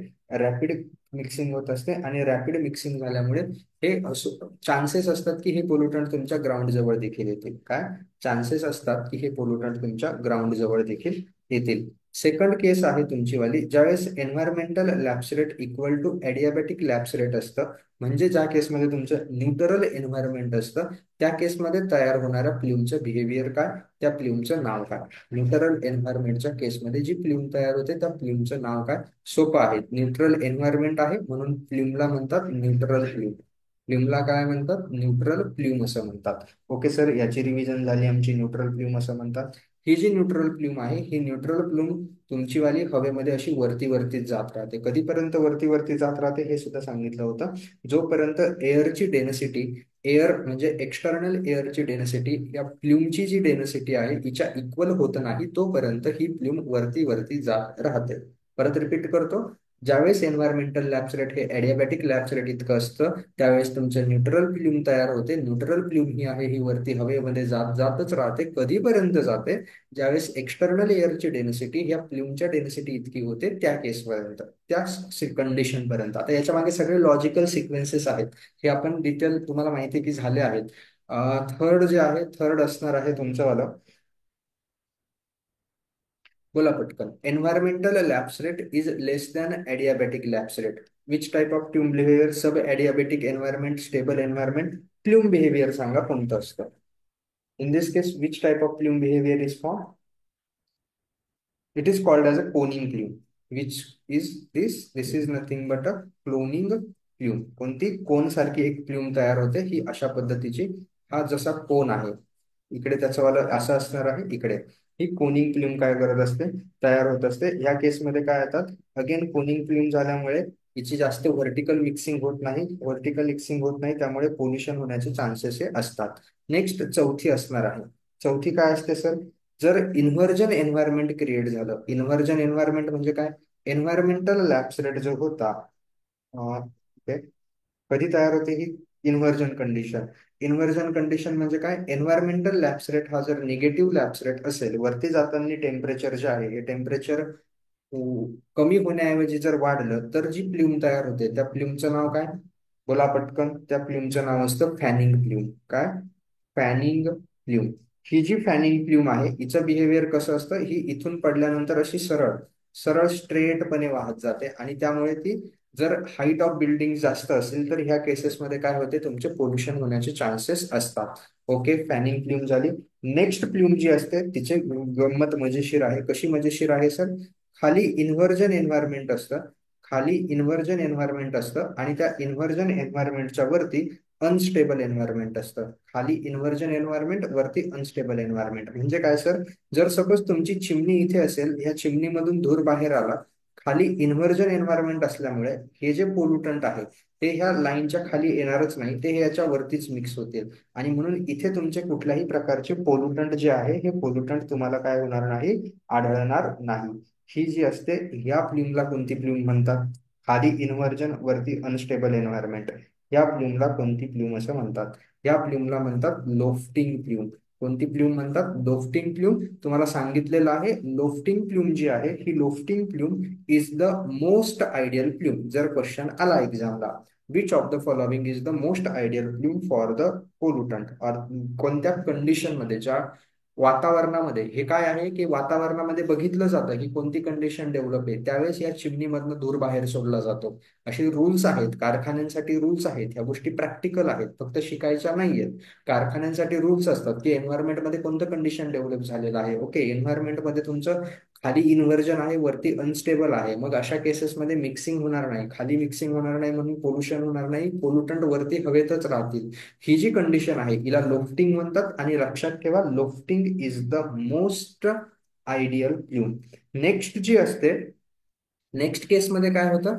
आता इन्व्हर्जन वरती डेव्हलप होतं, इन्व्हर्जन वरती डेव्हलप होतं, आणि खाली काय डेव्हलप होतं तुमचं वालं, अनस्टेबल एन्व्हायरमेंट डेव्हलप होतं. मग या केसमध्ये काय होईल बरं, या केसमध्ये होतं सर असं की चिमणी जर असेल, वरती इन्व्हर्जन आहे, वरती पोल्युटंट जाणारच नाही, पोल्युटंट ह्या अनस्टेबल एन्व्हायरमेंट मध्ये मिक्स होतात. म्हणजे काय, जेवढे पोल्युटंट आहे सगळे ग्राउंडच्या जवळ आहे, सगळे ग्राउंडच्या जवळ आहे, मॅक्सिमम पोल्युशन क्रिएट होतं, मॅक्सिमम माणसांना त्रास होतो. ह्या प्रकारच्या प्ल्यूमला कोणती प्ल्यूम म्हणतात, ह्या प्रकारच्या प्ल्यूमला म्हणतात फ्युमिगेटिंग प्ल्यूम. फ्युमिगेटिंग प्ल्यूम लक्षात ठेवायचंय, हिला म्हणतात फ्युमिगेटिंग प्ल्यूम. ही आहे वर्स्ट कंडिशन. ह्या दोन क्वेश्चन याच्यात, बेस्ट कोणती आणि वर्स्ट कोणती, याच्यामध्ये कधीच तुम्ही चिमणीमधनं धूर बाहेर नाही सोडला पाहिजे. फ्युमिगेटिंग प्ल्यूम जर तयार होत असेल तर, फ्युमिगेटिंग प्ल्यूम एक असते तुमची, ही आहे वर्स्ट, आणि लोफ्टिंग प्ल्यूम जी होती ती होती तुमची बेस्ट. लास्ट प्ल्यूम असते, त्या लास्ट प्ल्यूमचं नाव आहे तुमचं ट्रॅपिंग प्ल्यूम. सर केव्हा क्रिएट होते ही ट्रॅपिंग प्ल्यूम? ट्रॅपिंग प्ल्यूम त्यावेळेस क्रिएट होते ज्या वेळेस, आता हिची खूप मजेशीर कहाणी आहे. वरती इन्व्हर्जन आहे, खाली अनस्टेबल आहे मध्ये, आणि त्या अनस्टेबलच्या खाली पुन्हा इन्व्हर्जन आहे. बघा, वरती इन्व्हर्जन कंडिशन आहे, मध्ये अनस्टेबल कंडिशन आहे, त्याच्या खाली पुन्हा इन्व्हर्जन आहे. मग होईल काय, इथे चिमणीमधलं धूर सोडल्यावर वर इन्व्हर्जन आहे, वरती जाणार नाही, खाली इन्व्हर्जन आहे, खाली जाणार नाही. ही जी प्ल्यूम आहे ही अशा पद्धतीने हॉरिझॉन्टली फ्लो करते. हे ट्रॅप आहे, दोन याच्यामध्ये ट्रॅप आहे, वरती इन्व्हर्जन, खाली इन्व्हर्जन, मध्ये अनस्टेबल. आणि ह्या प्ल्यूमला म्हणतात तुमची ट्रॅपिंग प्ल्यूम. हिला काय म्हणतात, ट्रॅपिंग प्ल्यूम असं म्हणतात. माझ्या मते सगळ्या प्ल्यूम, सगळे बिहेवियर, सगळ्या डायग्राम, बेस्ट कोणती वर्स्ट कोणती, एन्व्हायरमेंटल लॅप्स रेट काय असतं, ॲडियाबॅटिक लॅप्स रेट काय असतं, सुपर ॲडियाबॅटिक एन्व्हायरमेंट काय आहे, सब ॲडियाबॅटिक एन्व्हायरमेंट काय आहे, इन्व्हर्जन एन्व्हायरमेंट काय आहे, न्यूट्रल एन्व्हायरमेंट काय आहे, ह्या गोष्टी झोपेत विचारल्या तरी यायला पाहिजे. क्लिअर आहे, झाली पूर्ण रिव्हिजन सगळ्या टॉपिक्सची. येस. एअर पोल्युशन मध्ये हा एक इम्पॉर्टंट टॉपिक असतो. टाईप ऑफ पोल्युटंट इम्पॉर्टंट असतात, आणि तुमचं वाला जे काही एअर पोल्युशन कंट्रोल डिव्हाइसेस आहेत ते क्लिअर झालं. बट तुम्ही अँसर नाही दिले, आणि ज्या गोष्टींचे अँसर आपल्याला आठवत नाहीये याचा मिनिंग एकच होतो की घरी जाऊन आपल्याला तो टॉपिक रिवाइज करायचा आहे. ओके. ज्या गोष्टीचे आन्सर आपल्याला क्लासरूम मध्ये आठवत नाहीये, की सर ही गोष्ट आम्हाला आठवत नव्हती, ती लेक्चर झाल्यानंतर रिवाइज करायची. याच्यातून कळतं की आपण कुठे वीक आहोत. क्वेश्चन कुठे गेला, आपण एवढा एवढा क्वेश्चन होता, त्या क्वेश्चन वरनं त्याची रिव्हिजन होऊन गेली पूर्ण. Okay. The path taken by the continuous discharge of gases emitted from the chimney is commonly non as a plume. आता तुम्हाला माहिती आहे, इन्व्हर्जन तुम्हाला माहिती आहे, लॅप्स रेट तुम्हाला माहिती आहे काय असतो. विच ऑफ द फॉलोविंग, आता हे असे क्वेश्चन येतच राहणार, हे जनरल टाईपचे क्वेश्चन आहे ना, म्हणजे येतच राहणार. बोला पटकन. विच ऑफ द फॉलोविंग, खालीलपैकी which of the following emission is primary reason for the depletion of the ozone layer. Ozone लेअरच्या डिप्लेशनसाठी कोण रिस्पॉन्सिबल आहे, त्यांनी दिलेला आहे कार्बन डायऑक्साईड. त्यानंतर आहे तिसरं ऑप्शन, माझ्या मते क्लोरोफ्लोरोकार्बन असेल, क्लोरोफ्लोरोकार्बन आहे. त्यानंतर कार्बन मोनॉक्साईड आहे, आणि नायट्रोजन डायऑक्साईड आहे. मला पटकन सांगा, तुम्ही शाळेमध्ये होते त्यावेळेस हा क्वेश्चन यायचा, काय क्वेश्चन यायचा, की ओझोनचा जो लेअर डिप्लीट होतो आहे त्यासाठी क्लोरोफ्लोरोकार्बन हे रिस्पॉन्सिबल आहे, सीएफसीच रिस्पॉन्सिबल आहे. सांगता येईल हे सीएफसीच कुठून बाहेर पडतात, यांचा सोर्स काय असतो? शाळेत शिकला होता हे. CFC glass, very good. शाळेतलं एक्झाम्पल सांगायचं, फ्रीज मधनं बाहेर पडतो. एवढी गोष्ट तरी प्रत्येकाला माहिती पाहिजे कॉमन सेन्सने. जसं ना.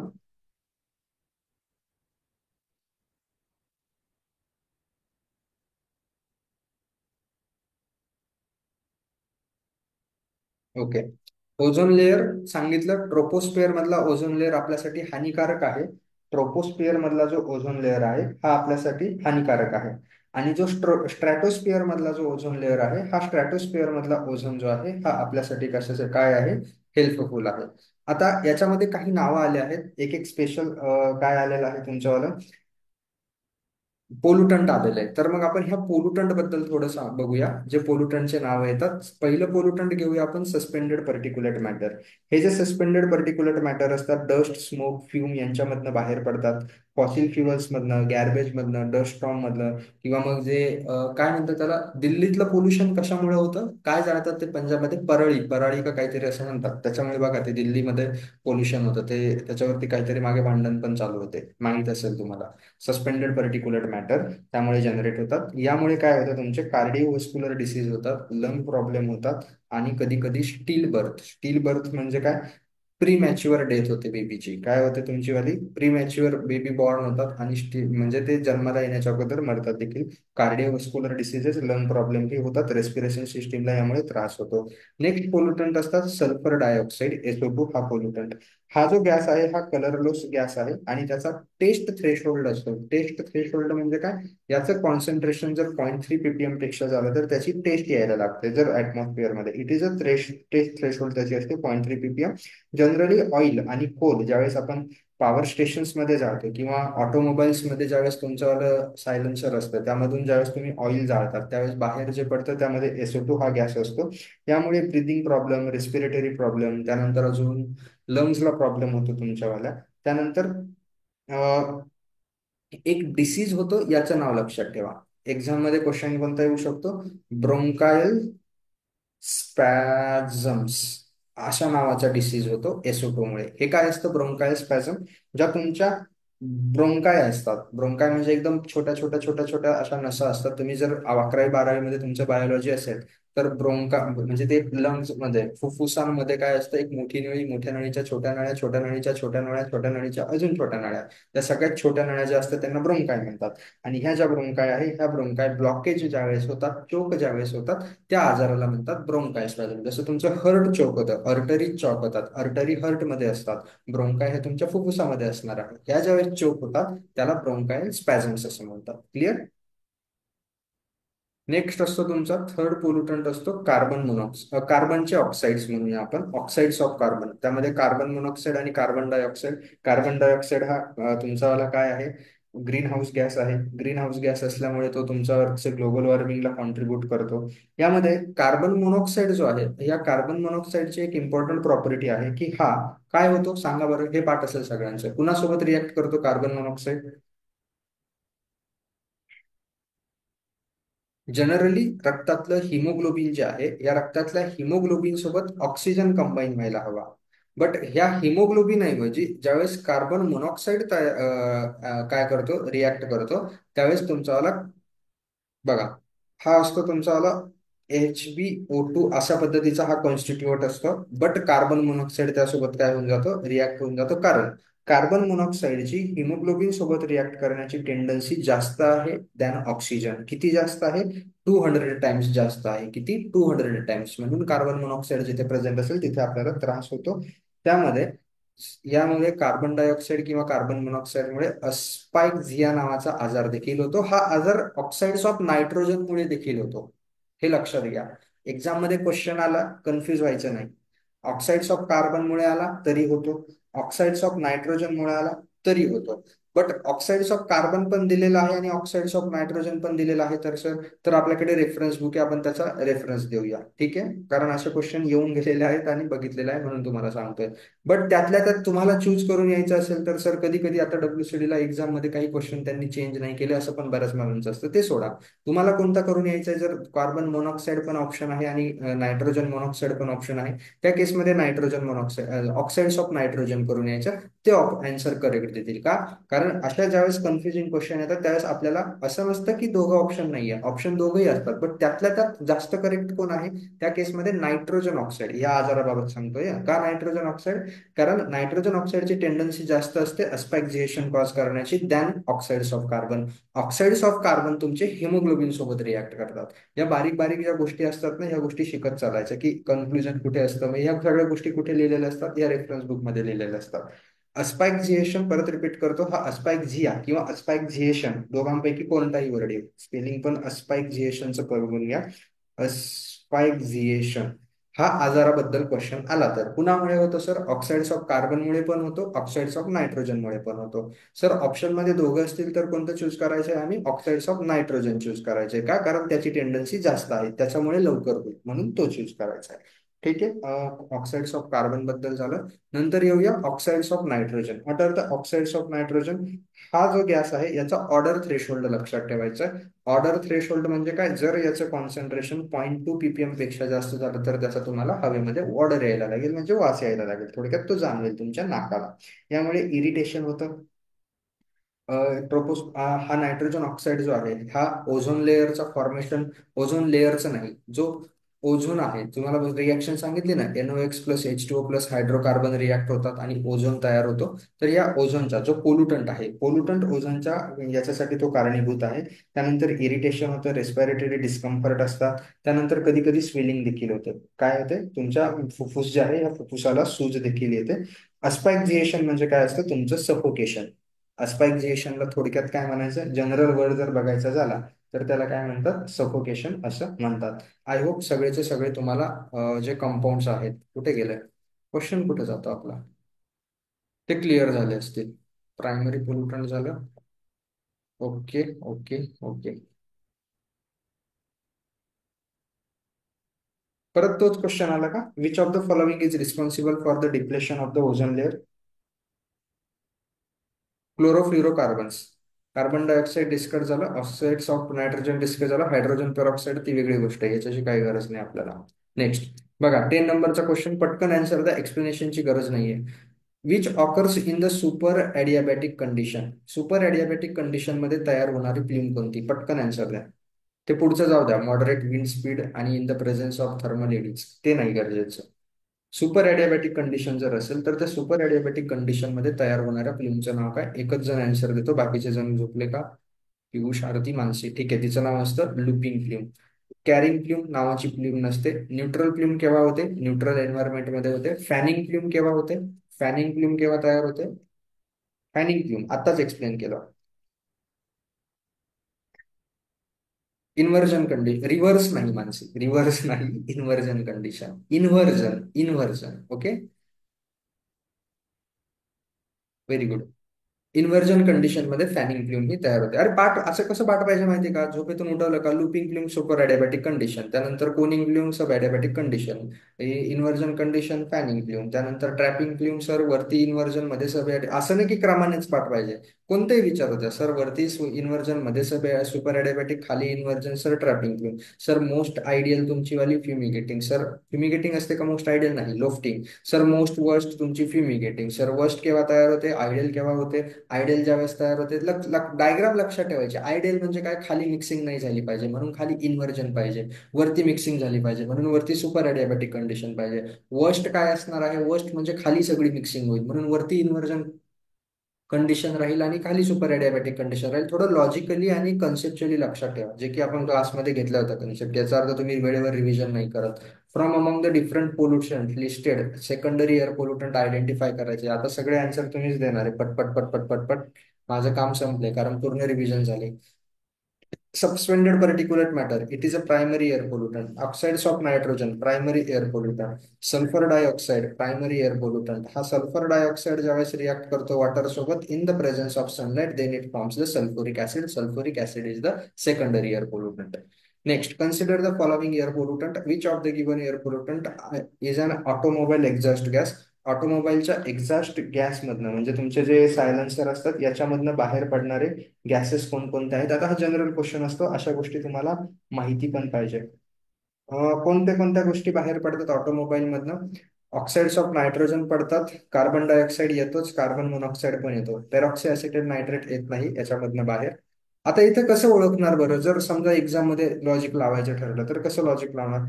पेरॉक्सी ॲसिटल नायट्रेट, पहिली गोष्ट मला सांगा, पेरॉक्सी acetyl nitrate primary air pollutant आहे का? पेरॉक्सी ॲसिटल नायट्रेट जो आहे हा प्रायमरी एअर पोल्युटंट आहे की सेकंडरी एअर पोल्युटंट आहे? पेरॉक्सी ॲसिटल नायट्रेट हा सेकंडरी एअर पोल्युटंट आहे. आणि ऑटोमोबाईलच्या एक्झॉस्ट गॅस मधनं बाहेर येत आहे, ज्यांना सोर्स आहे ते कसे असले पाहिजे? प्रायमरी एअर पोल्युटंट असले पाहिजे. ओके सर, हे समजलं. याचा मिनिंग काय झाला? याचा मिनिंग काय झाला? याचा मिनिंग असा झाला की दोन ज्या ज्या ऑप्शन मध्ये आहे ते ऑप्शन मी सिलेक्ट करणार नाही. कळालं लॉजिक? काय पेरॉक्सी असेटाइल नायट्रेट हा सेकंडरी एअर पोल्युटंट आहे. सेकंडरी एअर पोल्युटंटला सोर्स नसतो, ते दोन याच्या रिएक्शन मधनं तयार होतात. आणि रिएक्शन तुम्हाला वरती सांगितलेली आहे. काय रिएक्शन सांगितलं आहे?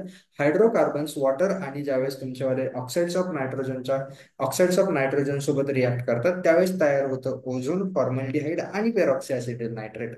म्हणजे पेरॉक्सी असेटाइल नायट्रेट हा सेकंडरी एअर पोल्युटंट आहे, त्याला सोर्स नसतो, म्हणून ऑटोमोबाईलच्या एक्झॉस्ट गॅसमध्ये तो बाहेर पडणार नाही.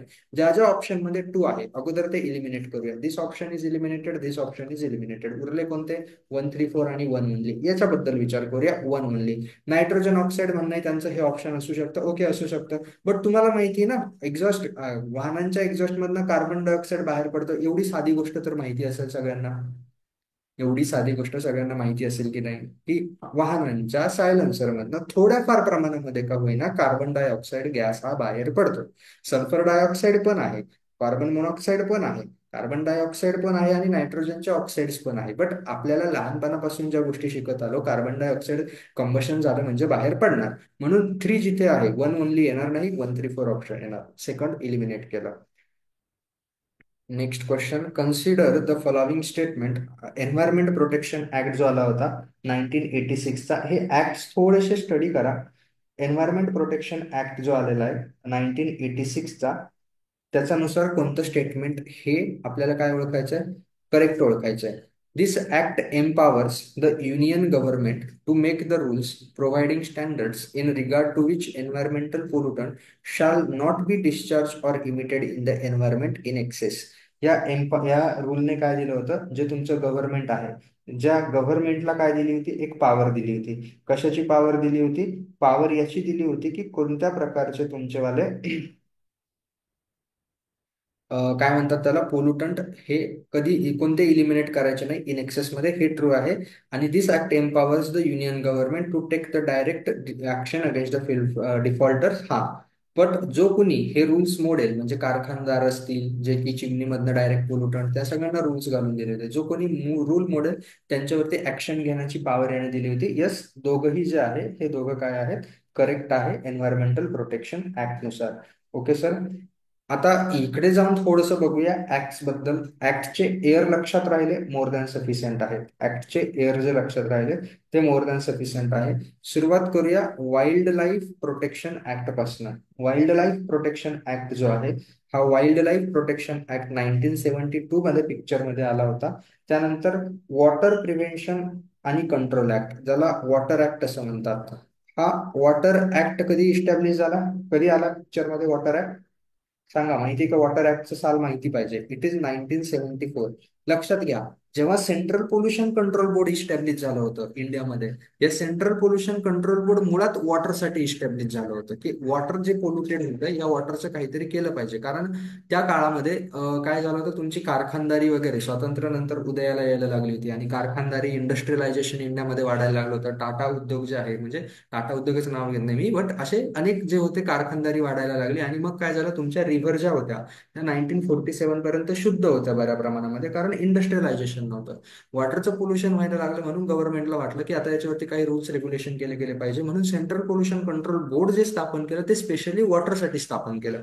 नंतर मग सेंट्रल पोल्युशन बोर्डचा आवाका वाढवून soil pollution, noise pollution, air pollution ह्या सगळ्या गोष्टी त्याच्यामध्ये इन्क्लूड केल्या. पहिला एम जो होता सेंट्रल पोल्युशन बोर्डचा तो होता वॉटर ऍक्ट. वॉटर ऍक्ट कधी आला? 1974 मध्ये आला. त्यानंतर आला फॉरेस्ट कन्झर्वेशन ऍक्ट. फॉरेस्ट, हे जर नसेल ना नोट्स मध्ये तर आजच लगेच लेक्चर झाल्या झाल्या ऍड करून घ्यायचं किंवा नोट्स सोबत घेऊन बसायचं. मी लिहितोय त्याच वेळेस लिहित चालायचं. 1970 नाही, 1980 मध्ये आला होता हा. त्यानंतर आला होता एअर ऍक्ट. एअर मध्ये असतं ते prevention and control of pollution. Air act नंतर आला. एअर ऍक्ट कधी आला? 1981 मध्ये आला. एन्व्हायरमेंटल प्रोटेक्शन ऍक्ट जो आता आपण बघतोय, हा एन्व्हायरमेंटल प्रोटेक्शन ऍक्ट पिक्चर मध्ये आला 1986 मध्ये. आणि तुमचा एक 2002 मध्ये आला आहे बायोलॉजिकल डायव्हर्सिटी ऍक्ट. हे एन्व्हायरमेंटल स्टडीजचा पार्ट आहे. एन्व्हायरमेंटल बायोडायव्हर्सिटी ऍक्ट जो आहे, हा जो तुमचा टीपीएचा एक्स्ट्रा सब्जेक्ट एन्व्हायरमेंटल स्टडीज याचा पार्ट आहे. बट लक्षात असू द्या, हा कधी आला पिक्चर मध्ये? 2002 मध्ये आला. Okay, clear.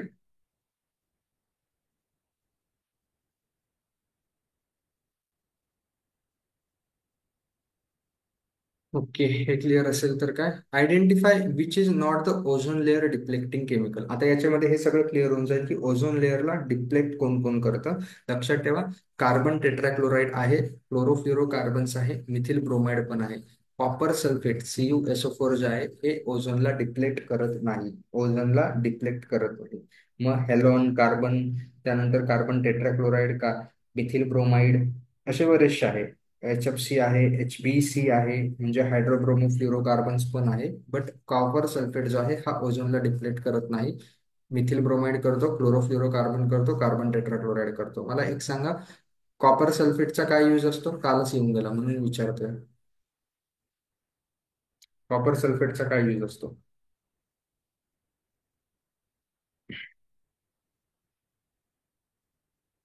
अल्गी रिमूव्ह करण्यासाठी यूज करतात, युट्राफिकेशन होत असेल तर. काही लक्षात नाही ठेवत तुम्ही. बोला.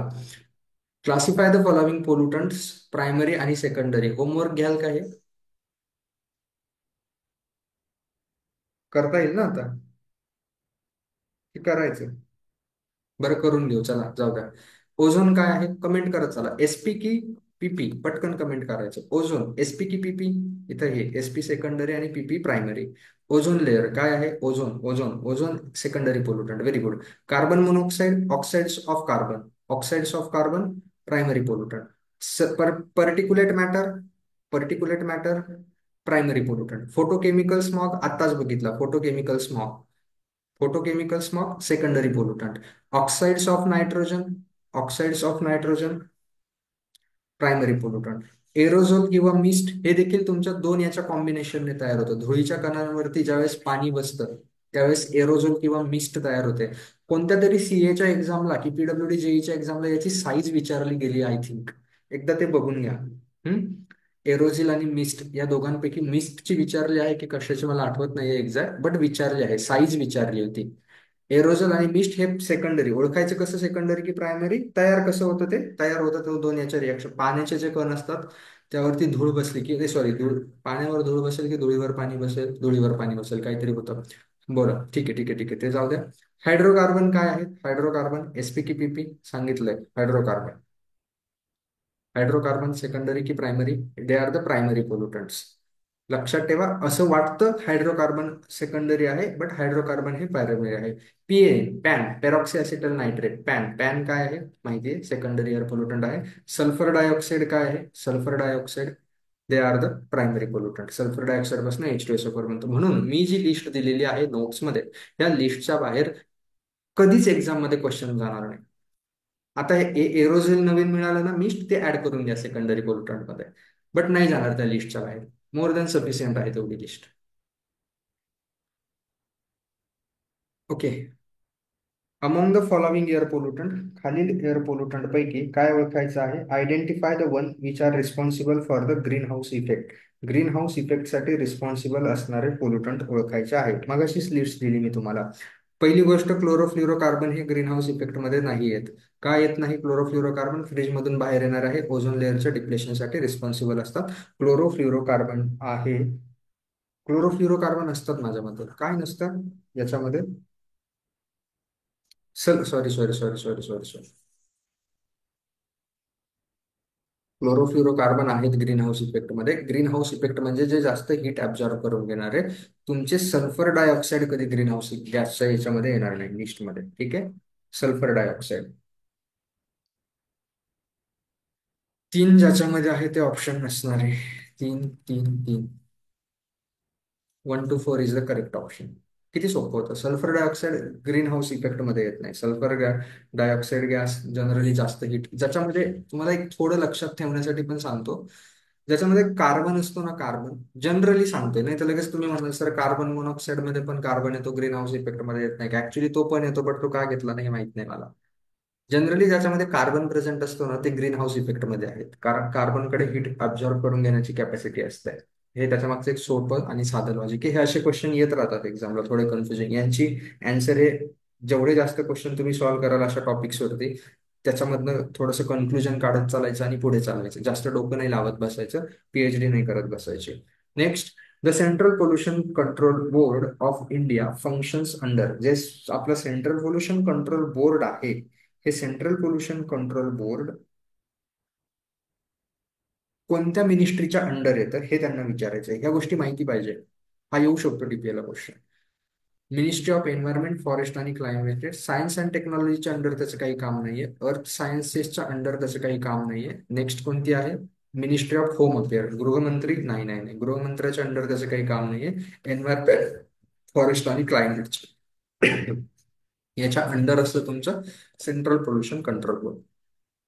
Next question, question number 18. As per the noise pollution, sorry, question number 18 जो आहे तुमचा वाला, तुम्हाला sound pollution, calculate the sound pressure level in decibel, decibel मध्ये कॅल्क्युलेट करायचे आहे. 10⁻³ मायक्रो पास्कल त्याचं युनिट दिलेलं आहे. याचं युनिट माहिती ना, डेसिबल्स असतं, बेल्स पण असतं, बेल्स आणि त्याच डेसी बेल्स, आणि पास्कल आणि मायक्रो पास्कल पण असतं. मायक्रो पास्कल मध्ये दिलेलं आहे आणि तुम्हाला डेसिबल मध्ये कन्व्हर्ट करायचे. हा फॉर्म्युला लेक्चर मध्ये झालेला आहे आपला. ज्यावेळेस तुम्हाला प्रेशर लेवल कॅल्क्युलेट करायचे असते त्याचा फॉर्म्युला लक्षात ठेवायचा आहे. 20 × log⁻10 इंटू द ब्रॅकेट काय असणार आहे, sound pressure level, P sound, sound pressure level तुमची घ्यायची आहे, डिवायडेड बाय तुमचं वाला स्टँडर्ड. मायक्रो पास्कल मध्ये स्टँडर्ड प्रेशर हे जे असतं हे असतं तुमचं स्टँडर्ड. मी जनरल फॉर्म्युला लिहितो. हे आन्सर येतं तुमचं डेसिबल मध्ये. इकडे 20 घेतलाय, हे कन्व्हर्जन करून हा 20 वगैरे सगळं आलेलं आहे. हे गोष्ट लक्षात घ्या. हा फायनल फॉर्म्युला आहे, नोट्स मध्ये त्याचं डेरिवेशन आहे. हा असतो sound pressure, given sound pressure level, आणि ही असणार आहे तुमची स्टँडर्ड साऊंड प्रेशर लेवल. या केसमध्ये जी तुमची स्टँडर्ड साऊंड प्रेशर लेवल असते ती सांगता येईल कुणाला किती असते? 20 मध्ये log⁻10 इंटू साऊंड लेवल किती आहे? 20 × 10⁻³ ही गोष्ट लक्षात ठेवा. ती असते 20 मायक्रोपास्कल. किती असते? 20 micropascal. 20 get cancel, is equal to 20 × 20 × log⁻1000. अशा पद्धतीने सॉल्व्ह केलं तर काय येईल याचा आन्सर? काय आन्सर आहे ऑप्शन सांगून द्या, घरी करत बसा. हे लॉग वगैरे येणार नाही तुमच्या सरळ सेवेला, लॉग वगैरेचं एक्झाम्पल नाही येणार. हे गेट आणि ईएससी ला येतात जनरली अशा क्वेश्चन. 60 आन्सर आहे, ठीक आहे, हे बघून घ्या. बट युनिट लक्षात ठेवा, मायक्रो पास्कल, डेसिबल, बेल्स. सगळ्यात ते जाऊ द्या. इम्पॉर्टंट माझ्यासाठी हे आहे तुमच्या एक्झामच्या दृष्टीनं, की तो जो टेबल आहे ना, तो टेबल कोणीतरी ग्रुपवरती शेअर करायचा लेक्चर झाल्यावरती. कोणता टेबल? आधी पण करायला लावला होता, आज परत करून द्यायचा आहे. की दिवसा आणि रात्री नॉईजची जी लेवल आहे याचे लिमिट्स आहेत. Industrial area, commercial area, residential area आणि सायलेन्स झोन याच्यानुसार. येस, करणार हा टेबल शेअर. मी लिहितो तो टेबल, बट तुम्ही शेअर करून द्यायचा आहे. डेसिबल मध्ये लिमिट्स आहेत. डेसिबल मध्ये याच्यावरती बऱ्याचशा एक्झाम मध्ये क्वेश्चन आलेले आहेत. तुमच्या 2018 मध्ये WRD जेईला पण आले, 18 नाही, WRD जेईची जी 22 मध्ये एक्झाम झाली होती तिच्यामध्ये पण आले होते. इंडस्ट्री एक असतो डे टाइम आणि एक असतो नाईट टाइम. एक असतो डे टाइम आणि एक असतो नाईट टाइम. तुम्हाला माहिती आहे मी पीडब्ल्यूडी जेईचा अभ्यास कसा केला होता? मी पीडब्ल्यूडी जेईचा अभ्यासाच्या वेळेस गेटचा अभ्यास करत होतो. गेटचा पेपर फेब्रुवारीत होता, पीडब्ल्यूडी जेईचा पेपर 16 डिसेंबरला होता. म्हणून मी एकही पीडब्ल्यूडी जेई साठी एक्स्ट्रा काहीच केलं नव्हतं. गेटचाच अभ्यास कंटिन्यू केला होता, की आपल्याला गेटच द्यायची. बट गेटच्या नोट्स जसं आपल्या ग्रुपवरती नोट्स त्या मोर दॅन सफिशियंट असतात. गेट आणि ईएससीचा अभ्यास करत होतो. 16 डिसेंबरला पीडब्ल्यूडी जेईचा पेपर होता. मी काय केलं, 12 डिसेंबरला, 11-12 डिसेंबरला जे मागचे पेपर झाले ते पेपर सगळे प्रिंट आउट काढून आणले, आपले WRD चे वगैरे वगैरे. ते पेपर प्रिंट आउट काढून आल्यानंतर मी ते पेपर वाचत नाही बसलो, की चला आपल्याला याचा आन्सर आहे, याचा आन्सर आहे. मी त्या पेपरमधून काय सॉर्ट आउट केलं माहिती, एक दिवसभर बसून फक्त पेपरमधनं हे सॉर्ट आउट केलं. क्वेश्चन फक्त असं वर बघायचो, हे वाचलेलं वाटतं ते सोडून द्यायचं, आन्सर काय आहे काय नाही. बट हा, नॉईज पोल्युशन लेवल, कारण गेटला हे नसतं, हे असे एमसीक्यूज नाही आहेत गेटला की याची लेवल काय आहे. दिसलं नॉईज पोल्युशनची एखाद्या क्वेश्चन मध्ये लेवल विचारले, सर्च करायचो, नोट्स त्याची प्रिपेअर करायचो. ओके, नॉईज पोल्युशनचा हा टेबल पाठ, एक जरी क्वेश्चन दिसला तरी हा टेबल पाठ केला. त्याच्यामध्ये काय दिसलं होतं अजून? इग्नियस रॉक, त्यानंतर तुमचेवाले अर्जिलिशियस रॉक, हे असे वर्ड दिसायला लागले. सेडिमेंटरी रॉक, पूर्ण ते रॉकचं जे असतं ना, इग्नियस रॉक क्लासिफिकेशन वगैरे त्याचा टेबल बनवला, तो पाठ केला. त्याच्यानंतर अजून गेटला काय विचारत नाही असे जे ब्रिकच्या मेशनरी असतात तुमच्या, काय असतं त्याच्यामध्ये? Flemish bond, English bond. थोडं सांगतो तुम्हाला प्रिपरेशन, शेवटच्या 10 दिवसामध्ये तुम्हाला काय करायचंय. हे जे टेबल्स आहेत हे फक्त आत्ता राहू द्यायचे, जसं एअर क्वालिटी इंडेक्सचा टेबल गेला, हा सोबत राहू द्यायचा आहे. शेवटच्या तुम्हाला मी प्रिपरेशन स्ट्रॅटेजीमध्ये पण शेवटचे 10 दिवस उरवून दिले. शेवटच्या 10 दिवसांमध्ये करायच्या गोष्टी असतात या. पण त्याच्या अगोदर आपला स्टडी इतका परफेक्ट पाहिजे ना, टेक्निकलच्या जे कन्सेप्ट आहेत, एमसीक्यू सॉल्व्हिंग आहेत, की 10 दिवसामध्ये त्याचं टेन्शन नाही आलं पाहिजे. जसं गेटमुळे माझं टेक्निकल झालेलं होतं, बट शेवटच्या 4 दिवसामध्ये मी ह्या गोष्टी करत होतो. काय केलं? नॉईज पोल्युशनचे टेबल बनवले, हे रॉकचे टेबल बनवले. त्याच्यानंतर जे फ्लेमिश बॉन्ड, इंग्लिश बॉन्ड, हे गेटला नाही विचारत की हे मेसोनरीचे टाईप कसे असतात. एमसीक्यू असे नाही, तिकडे न्यूमरिकल्स वरती फोकस असतो त्याच्यामुळे. मग काय केलं? ते फ्लेमिश बॉन्ड बघितले, त्याचा टेबल बनवला, हा असा असतो. ब्रिकचे कॉन्स्टिट्युएंट, सिमेंटचे कॉन्स्टिट्युएंट, त्याचे किती पर्सेंटेज असतात. ह्याच्या छोट्या छोट्या गोष्टी आहेत. हे एक दिवसभर बसून पूर्ण प्रिपेअर केलं. दुसऱ्या दिवशी रट्टा मारला आणि पेपरला गेलो. त्या सगळ्या ह्याच्यामधनं मला एकच क्वेश्चनचा फायदा झाला होता. सॉइलचे झोन माहिती आहे ना तुम्हाला? 4 झोन असतात, 1 2 3 4 zone.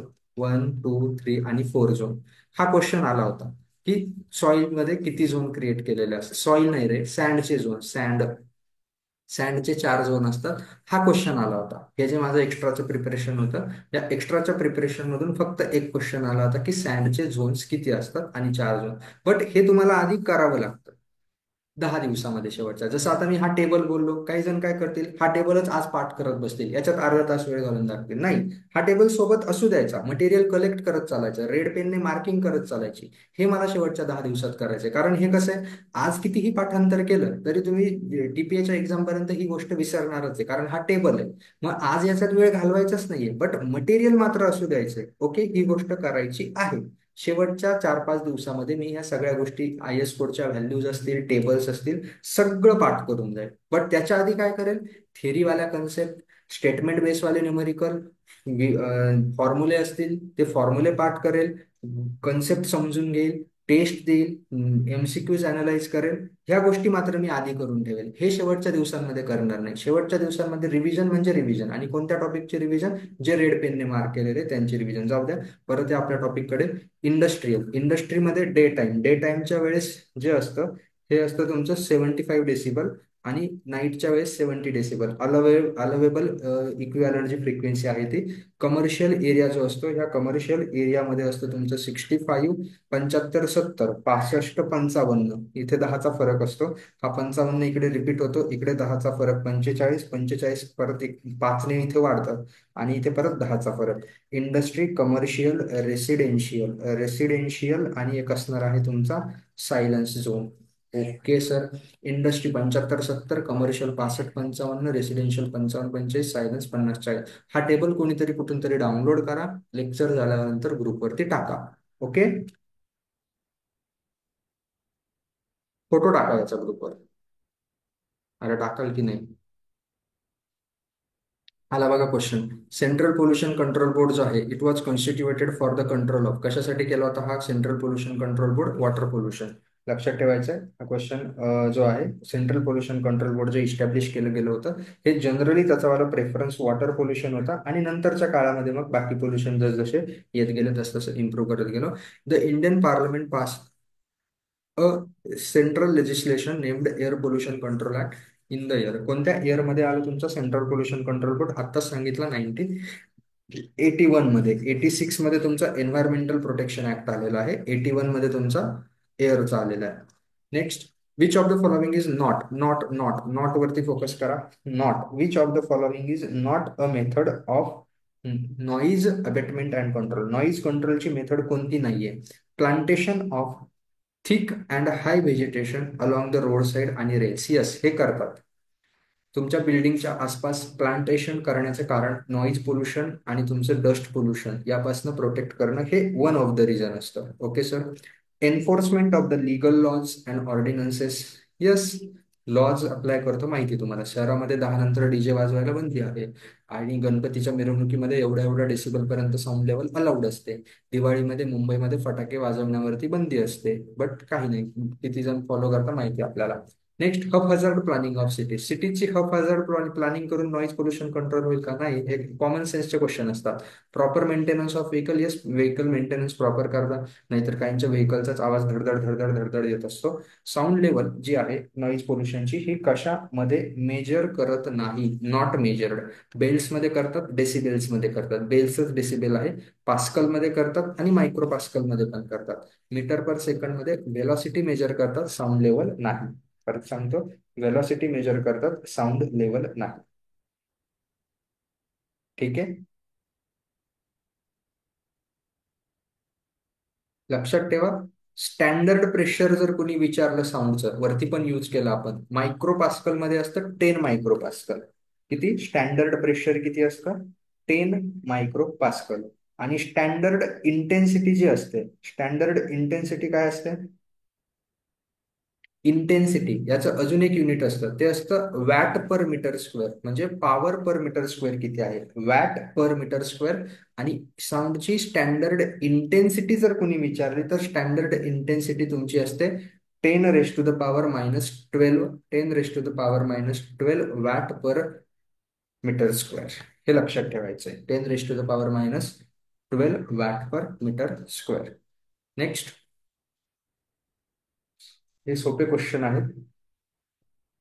While raising a barrier wall between, barrier wall बांधायची आहे बिटवीन द नॉईज सोर्स, हा सपोज नॉईजचा सोर्स आहे, अँड नॉईज रिसिव्हिंग एंड, इकडे सपोज तुमचा हा कान आहे, and to reduce the noise level at the receiving end, the noise reduction in decibel. काय विचारलेलं आहे? नॉईज रिडक्शन डेसिबल मध्ये जे होतं ते कशावरती डिपेंड करतं, असा क्वेश्चन असायला पाहिजे. Yes, it is directly proportional to the wavelength of the sound. No, it is directly proportional to the distance between the barrier and the receiving end. म्हणजे त्यांचं असं म्हणणं आहे की याच्यापासून याचं डिस्टन्स किती आहे याच्यावरती डिपेंड करेल की तुमचा आवाज किती कमी होईल, याच्यावरती पण ते डिपेंड करत नाही. सिम्पल आहे, एवढं रीड करण्यापेक्षा ते हाईट वरती डिपेंड करतं बॅरियर वॉलच्या. आणि हे पण नाही, does not follow logarithmic collection. हे छोटे छोटे क्वेश्चन आहे. Next, select the correct statement. Correct statement choose करायचं आहे. नॉईज पोल्युसेस, कॉमन सेन्स आहे, enhances sleeping duration. Noise pollution असेल तर स्लीपिंग ड्युरेशन एनहान्स होईल का? नाही sir. Due to the noise wildlife animal become more active, असं आहे का? नाही sir. High blood pressure is not cause due to the noise pollution. होतं, लोकांना ब्लड प्रेशरचा आजार होतो नॉईज पोल्युशनमुळे. It is also incorrect. Frequent awakening is cause due to the noise pollution. सतत तुम्हाला जाग येत असते, हे करेक्ट आहे. एक मिनिट. हॅलो. हा बोल. नाही नाही, येतोय का? लेक्चर रे.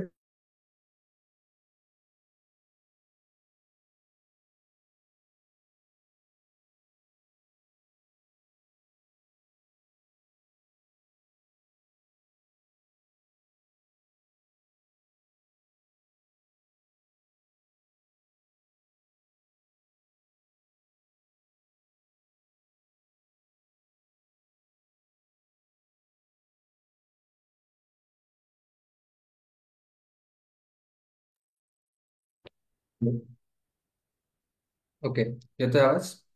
हम्म.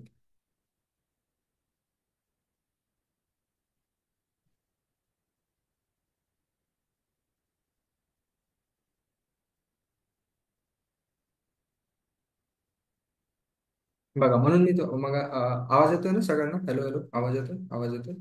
येस, येतोय.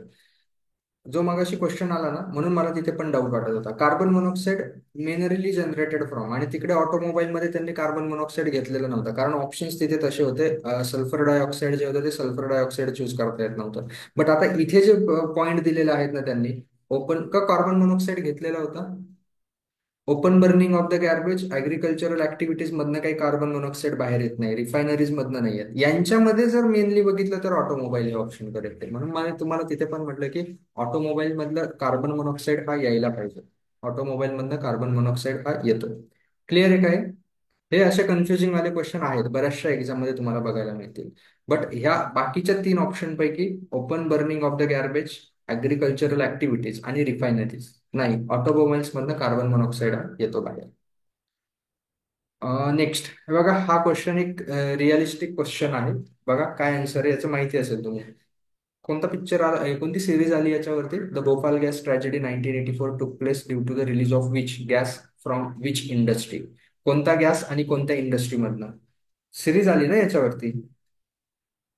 रेल्वेमॅन, द रेल्वेमॅन, येस करेक्ट. कोणता गॅस आणि कोणत्या इंडस्ट्री मधनं पडला होता बाहेर? मग माहिती पाहिजे तुम्हाला आन्सर. द रेल्वेमॅन जर तुम्ही बघितली असेल सिरीज, तर याचा आन्सर द्या, मी नाही सांगणार. हे जनरल नॉलेजचा प्रश्न. युनियन कार्बाइड, त्याच्यामध्ये युनियन कार्बाइड होतं का ना? बट इथं नाही आहे union carbide option.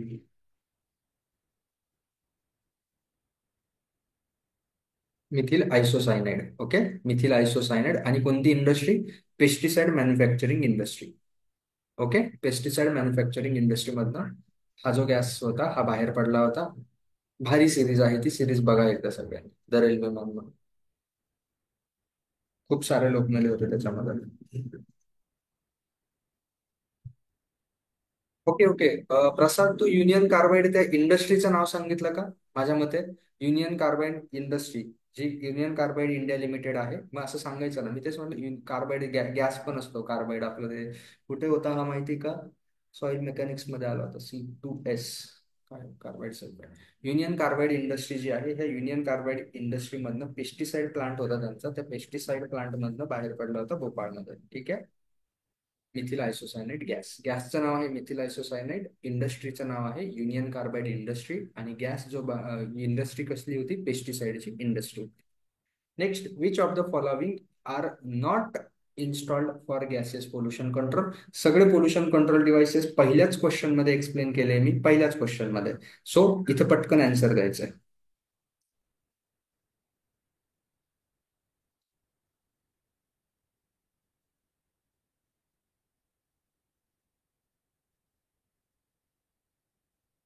Gases pollution कंट्रोलसाठी कोण इन्स्टॉल केले जात नाही? Venturi scrubbers, cyclone collectors, plate towers, आणि ऍड्झॉर्प्शन युनिट.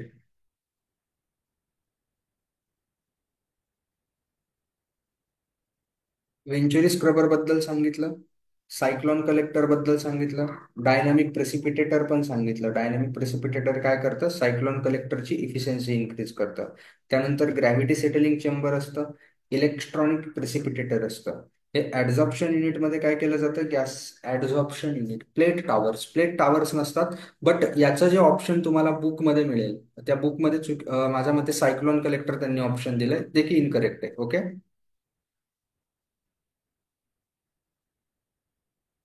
हे नॉट इन्स्टॉल, टेस्ट मध्ये काय आन्सर होतं याचं? हे आन्सर इनकरेक्ट आहे. Cyclone collector, it is not the correct answer. मला बघू द्या टेस्ट मध्ये काय आन्सर होतं. टेस्ट दिली का पण तुम्ही? सायक्लोन कलेक्टर आन्सर, हे आन्सर मी चेंज करतो आज. म्हणजे तुम्ही टेस्ट नाही दिलेली का? मग डाऊट विचारायला पाहिजे होतं ना, सर टेस्ट मध्ये असं असं होतंय. टेस्ट कसं आपण डायरेक्टली ते करून घेतोय त्याच्यामुळे. बट हे असे काही आहे की ज्याच्यामध्ये चुकीचे आन्सर दिले, तर ते चुकीचे आन्सर फॉलो करू नका. सायक्लोन कलेक्टर यूज केलं जातं गॅसेस पोल्युशन कंट्रोल डिव्हाइस. ठीक आहे. ओके, क्लिअर आहे इथपर्यंत सगळ्यांना? सगळ्या गोष्टी कव्हर झाल्या. सगळ्या गोष्टी कव्हर झाल्या, पूर्ण एअर पोल्युशन रिवाइज झालं. सगळ्यात important questions. Air pollutant primary secondary कोणते? प्ल्यूम बिहेवियर, लॅप्स रेट, त्यानंतर तुमचं आले कोणत्या डिव्हाइसची साईज, कोणत्या साईजचे कॉन्स्टिट्यूएंट रिमूव्ह करण्यासाठी यूज कोणते केलं जातं, आणि पोल्युटंटचा काय काय परिणाम होतो ह्युमन बिंगवरती. एक दोन क्वेश्चनचं व्यवस्थित अनालिसिस केलं ना, बाकी क्वेश्चन एकदम टामटूम आहेत. आणि एक जे राहिलं, जनरली एअर पोल्युशन मध्ये आपण घेत होते, तर लक्षात ठेवा, हे सिक्वेन्स लक्षात ठेवा. खाली असतो ट्रोपोस्फिअर, जे नाही झालं रिकवर क्वेश्चन मध्ये ते सांगतोय मी. वरती असतं तुमचं स्ट्रॅटोस्फिअर, स्ट्रॅटोस्फिअरच्या वरती असतं मेझोस्फिअर, मेझोस्फिअरच्या वरती असतं तुमचं थर्मोस्फिअर. थर्मोस्फिअर, ट्रॅश ट्रोपोस्फिअर, स्ट्रॅटोस्फिअर, मेझोस्फिअर आणि थर्मोस्फिअर. ही सिक्वेन्स खालून वरती लक्षात ठेवायची. जनरली इथे टेम्परेचर तुमचं डिक्रीज इन्क्रीज होतं. त्यानंतर एअर पोल्युशन डिस्पर्जन जे होतं ते विंड वेलॉसिटीवरती डिपेंड करतं. आणि विंड वेलॉसिटी जी असते ही कोणता लॉ? 1/7 पॉवर लॉ माहिती ना सगळ्यांना विंड वेलॉसिटीचा. 1/7 पॉवर लॉ, हाईटच्या h⁻⁷ ला विंड वेलॉसिटी जी असते ती डिपेंडंट असते. U = K × h⁻. K हा कॉन्स्टंट आहे. मग ते रेशो वगैरे काढून आपण डिटरमाइन करत असतो. याच्या व्यतिरिक्त अजून काही बाकी आहे का? इन्व्हर्जन कंडिशनच्या दोन्ही गोष्टी पण सांगितल्या होत्या. नाही नाही. क्लीन बिहेवियर झाला, सगळे इन्स्ट्रुमेंट झाले. Yes, done. Air pollution, thermo versus हा वरती एक्झोस्फिअर असतं, ओके मानसी, थर्मोस्फिअरच्या बाहेर असतं तुमचं एक्झोस्फिअर. आणि मग ट्रोपोस्फिअरच्या खाली जे असतं ते जमिनीचा पाण्याला काय म्हणतात, हायड्रोस्फिअर म्हणतात, ओके. तू एक्झो सांगितलं म्हणून मला हे आठवलं. ट्रोपोस्फिअरच्या खाली जो पाण्याचा पार्ट आहे याला हायड्रोस्फिअर असं म्हणतात.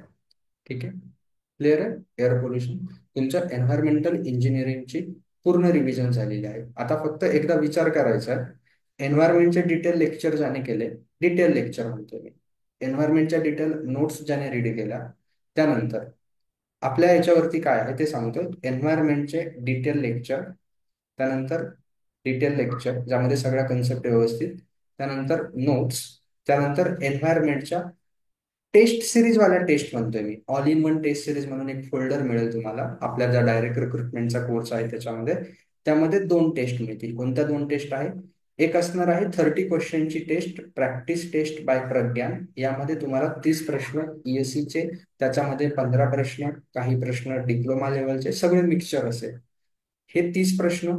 त्यानंतर तुम्हाला मिळतील एन्व्हायरमेंटचे मागच्या 2 वर्षाचे जेवढ्या पण सरळ सेवा एक्झाम झाल्या यामध्ये येऊन गेलेले प्रश्न. ही झाली तुमची टेस्ट सिरीज. एक सब्जेक्ट वरती 30 प्रश्न प्रॅक्टिस. पीडब्ल्यूडी नाही फक्त, तर पीडब्ल्यूडी, डब्ल्यूआरडी जेवढ्या पण एक्झाम झाल्या, नगर परिषद, पीएमसी, पुणे महानगरपालिकेची नाही झाली, सोलापूर महानगरपालिका, पनवेल महानगरपालिका, या सगळ्यांचे प्रश्न सॉर्ट आउट करून तुम्हाला प्रॅक्टिससाठी ऍज अ टेस्ट सिरीज म्हणून दिले. हे झालं एन्व्हायरमेंटचा टेस्ट. त्यानंतर एक फोल्डर येईल तुमच्यावाला सीटीक्यू बॅचचं फोल्डर ह्याच सब्जेक्टसाठी. त्याच्यामध्ये असणार आहे आता एन्व्हायरमेंटल एस एस सी जेईचे सगळे क्वेश्चन कसे, ऍज अ टेस्ट म्हणून, टेस्टच्या खाली त्याचं सोल्युशन मध्ये फक्त त्या सोल्युशन वरती डिस्कशन नाहीये, पूर्ण रिव्हिजन आहे त्या चॅप्टरची. तेच एम होता सीटीक्यू, कन्सेप्ट थ्रू क्वेश्चन्स. हे एवढं केल्यानंतर हे एवढं केल्यानंतर तुम्हाला एक्स्ट्रा काहीच करायची गरज नाहीये. याच्या बाहेर क्वेश्चन येणार नाही का? येईल, बट तो आला तर दुसरं कुणी तो सॉल्व्ह पण करणार नाही, कारण या डिटेल लेक्चर मध्ये सगळं कव्हर होऊन जातं. हे होणार आहे टीपीए पर्यंत, कारण आता टीपीए जवळ येते म्हणून आपण हायवे सब्जेक्ट घेतोय. परत काय चालू होईल, ज्यांचं कुणाचं तुमच्या ओळखीमध्ये असतील कुणी की ऑलरेडी जॉबला आहेत किंवा करतायत, मी तुम्हाला सांगतोय की तुम्हाला सांगायचं आता बाकीच्यांना, कारण आता मला असं वाटतं की आपला कंटेंट एवढा तयार झालाय की आपण आता लोकांपर्यंत शेअर केला पाहिजे, म्हणून मी त्याच्यावरती काम पण करतोय. यानंतर एसएससी जेई ज्यावेळेस सगळ्या सब्जेक्टचे कव्हर होतील, यानंतर सिक्वेन्स मध्ये येतील तुमचे ईएससी प्रिलिम्सचे क्वेश्चन सेम ह्याच वेळे. सर मग तिथं तुम्ही असं कराल का की एअर पोल्युशनची रिव्हिजन आपण एसएससी जेई ला घेतली होती, त्यानंतर उद्यापासून हायवे चालू होतोय मानसी, हायवे इंजिनिअरिंग. हे काय सांगतोय मी, ईएससी प्रिलिम्स ज्यावेळेस आपण सॉल्व्ह करणार आहोत त्यावेळेस सर तुम्ही अनालिसिस मध्ये असं कराल का की सर एअर पोल्युशनचं फक्त तुम्ही आन्सर सांगत चालाल आणि रिव्हिजन घेणार नाही, कारण तुम्ही एसएससी जेई मध्ये घेतले का? नाही, ईएससी प्रिलिम्सच्या कोर्समध्ये पण ज्यावेळेस व्हिडिओ सोल्युशन करू, सेम अनालिसिस असेल, सेम रिव्हिजन असेल. ते तुमच्यावरती, तुम्हाला जॉईन व्हायचं की नाही व्हायचं. मला तो कोर्स तयार करायचा आहे, तुम्ही जॉईन झाले तर तुमची परत ती रिव्हिजन होणार आहे. आणि याच्या खाली असणार आहे डायरेक्ट रिक्रुटमेंटचे मागच्या वर्षांमध्ये झालेले क्वेश्चन्स, त्या सगळ्या क्वेश्चनचं अनालिसिस, त्याच्या थ्रू पुन्हा रिव्हिजन. ही सीटीक्यू बॅच पण सेपरेट अवेलेबल आहे आणि ही टेस्ट सिरीज पण सेपरेट अवेलेबल आहे. बट डायरेक्ट रिक्रुटमेंटचा जो कोर्स आहे याच्यामध्ये तर हे सगळंच अवेलेबल आहे. म्हणून तुम्ही एका सब्जेक्टचं ज्यावेळेस एवढं प्रिपरेशन कराल, तुम्ही बीएमसी मध्ये 100% चांगलं परफॉर्म कराल. टीपीए मध्ये तर करणारच आहे टेक्निकल सब्जेक्ट्स मध्ये, कारण टेक्निकलचं वेटेज 40 क्वेश्चनचं, बट बीएमसी मध्ये जिथे वेटेज जास्त आहे ना, हे एवढे सगळे तुम्हाला फॉलो करायचे सिक्वेन्सने, आणि आपण ते सिक्वेन्सनेच घेत आलोय आतापर्यंत. ठीक आहे. त्याच्यामुळे जर कुणाला वाटत असेल सर टेस्ट सिरीज कुठून करायची, सर टेस्ट कोणत्या द्यायच्या, काही नाही, कोणत्या टेस्ट सिरीज द्यायची गरज नाही. जर तुम्हाला एसएससी जेईच्याच टेस्ट सिरीज मध्ये मार्क्स पडत नाहीये, जे ऑलरेडी येऊन गेलेले आहे, मग दुसऱ्या टेस्ट सिरीज देऊन काय करणार आहे? आधी कन्सेप्ट तर स्ट्रॉंग करू ना, मग बघू नवीन टेस्ट कुठला द्यायचा. येऊन गेलेले क्वेश्चन्स आहेत आधी त्यांच्याकडे तर एक टेस्ट सिरीज किंवा एक सोर्स म्हणून बघूया. म्हणून जे कोणी तुमच्या प्रिपरेशन करत असतील की ज्यांना खरोखर सर आम्हाला बीएमसीचं प्रिपरेशन करायचं आहे, टीपीएचं प्रिपरेशन करायचं आहे, टीपीए तर जवळ आली, पण डब्ल्यूआरडी जेई बीएमसी या सब्जेक्टचं एकदम व्यवस्थित प्रिपरेशन करायचं, त्यांच्यापर्यंत हा कोर्स जाऊ द्या. ठीक आहे, शेअर करा. उद्या आपला हायवे इंजिनिअरिंग स्टार्ट होणार आहे.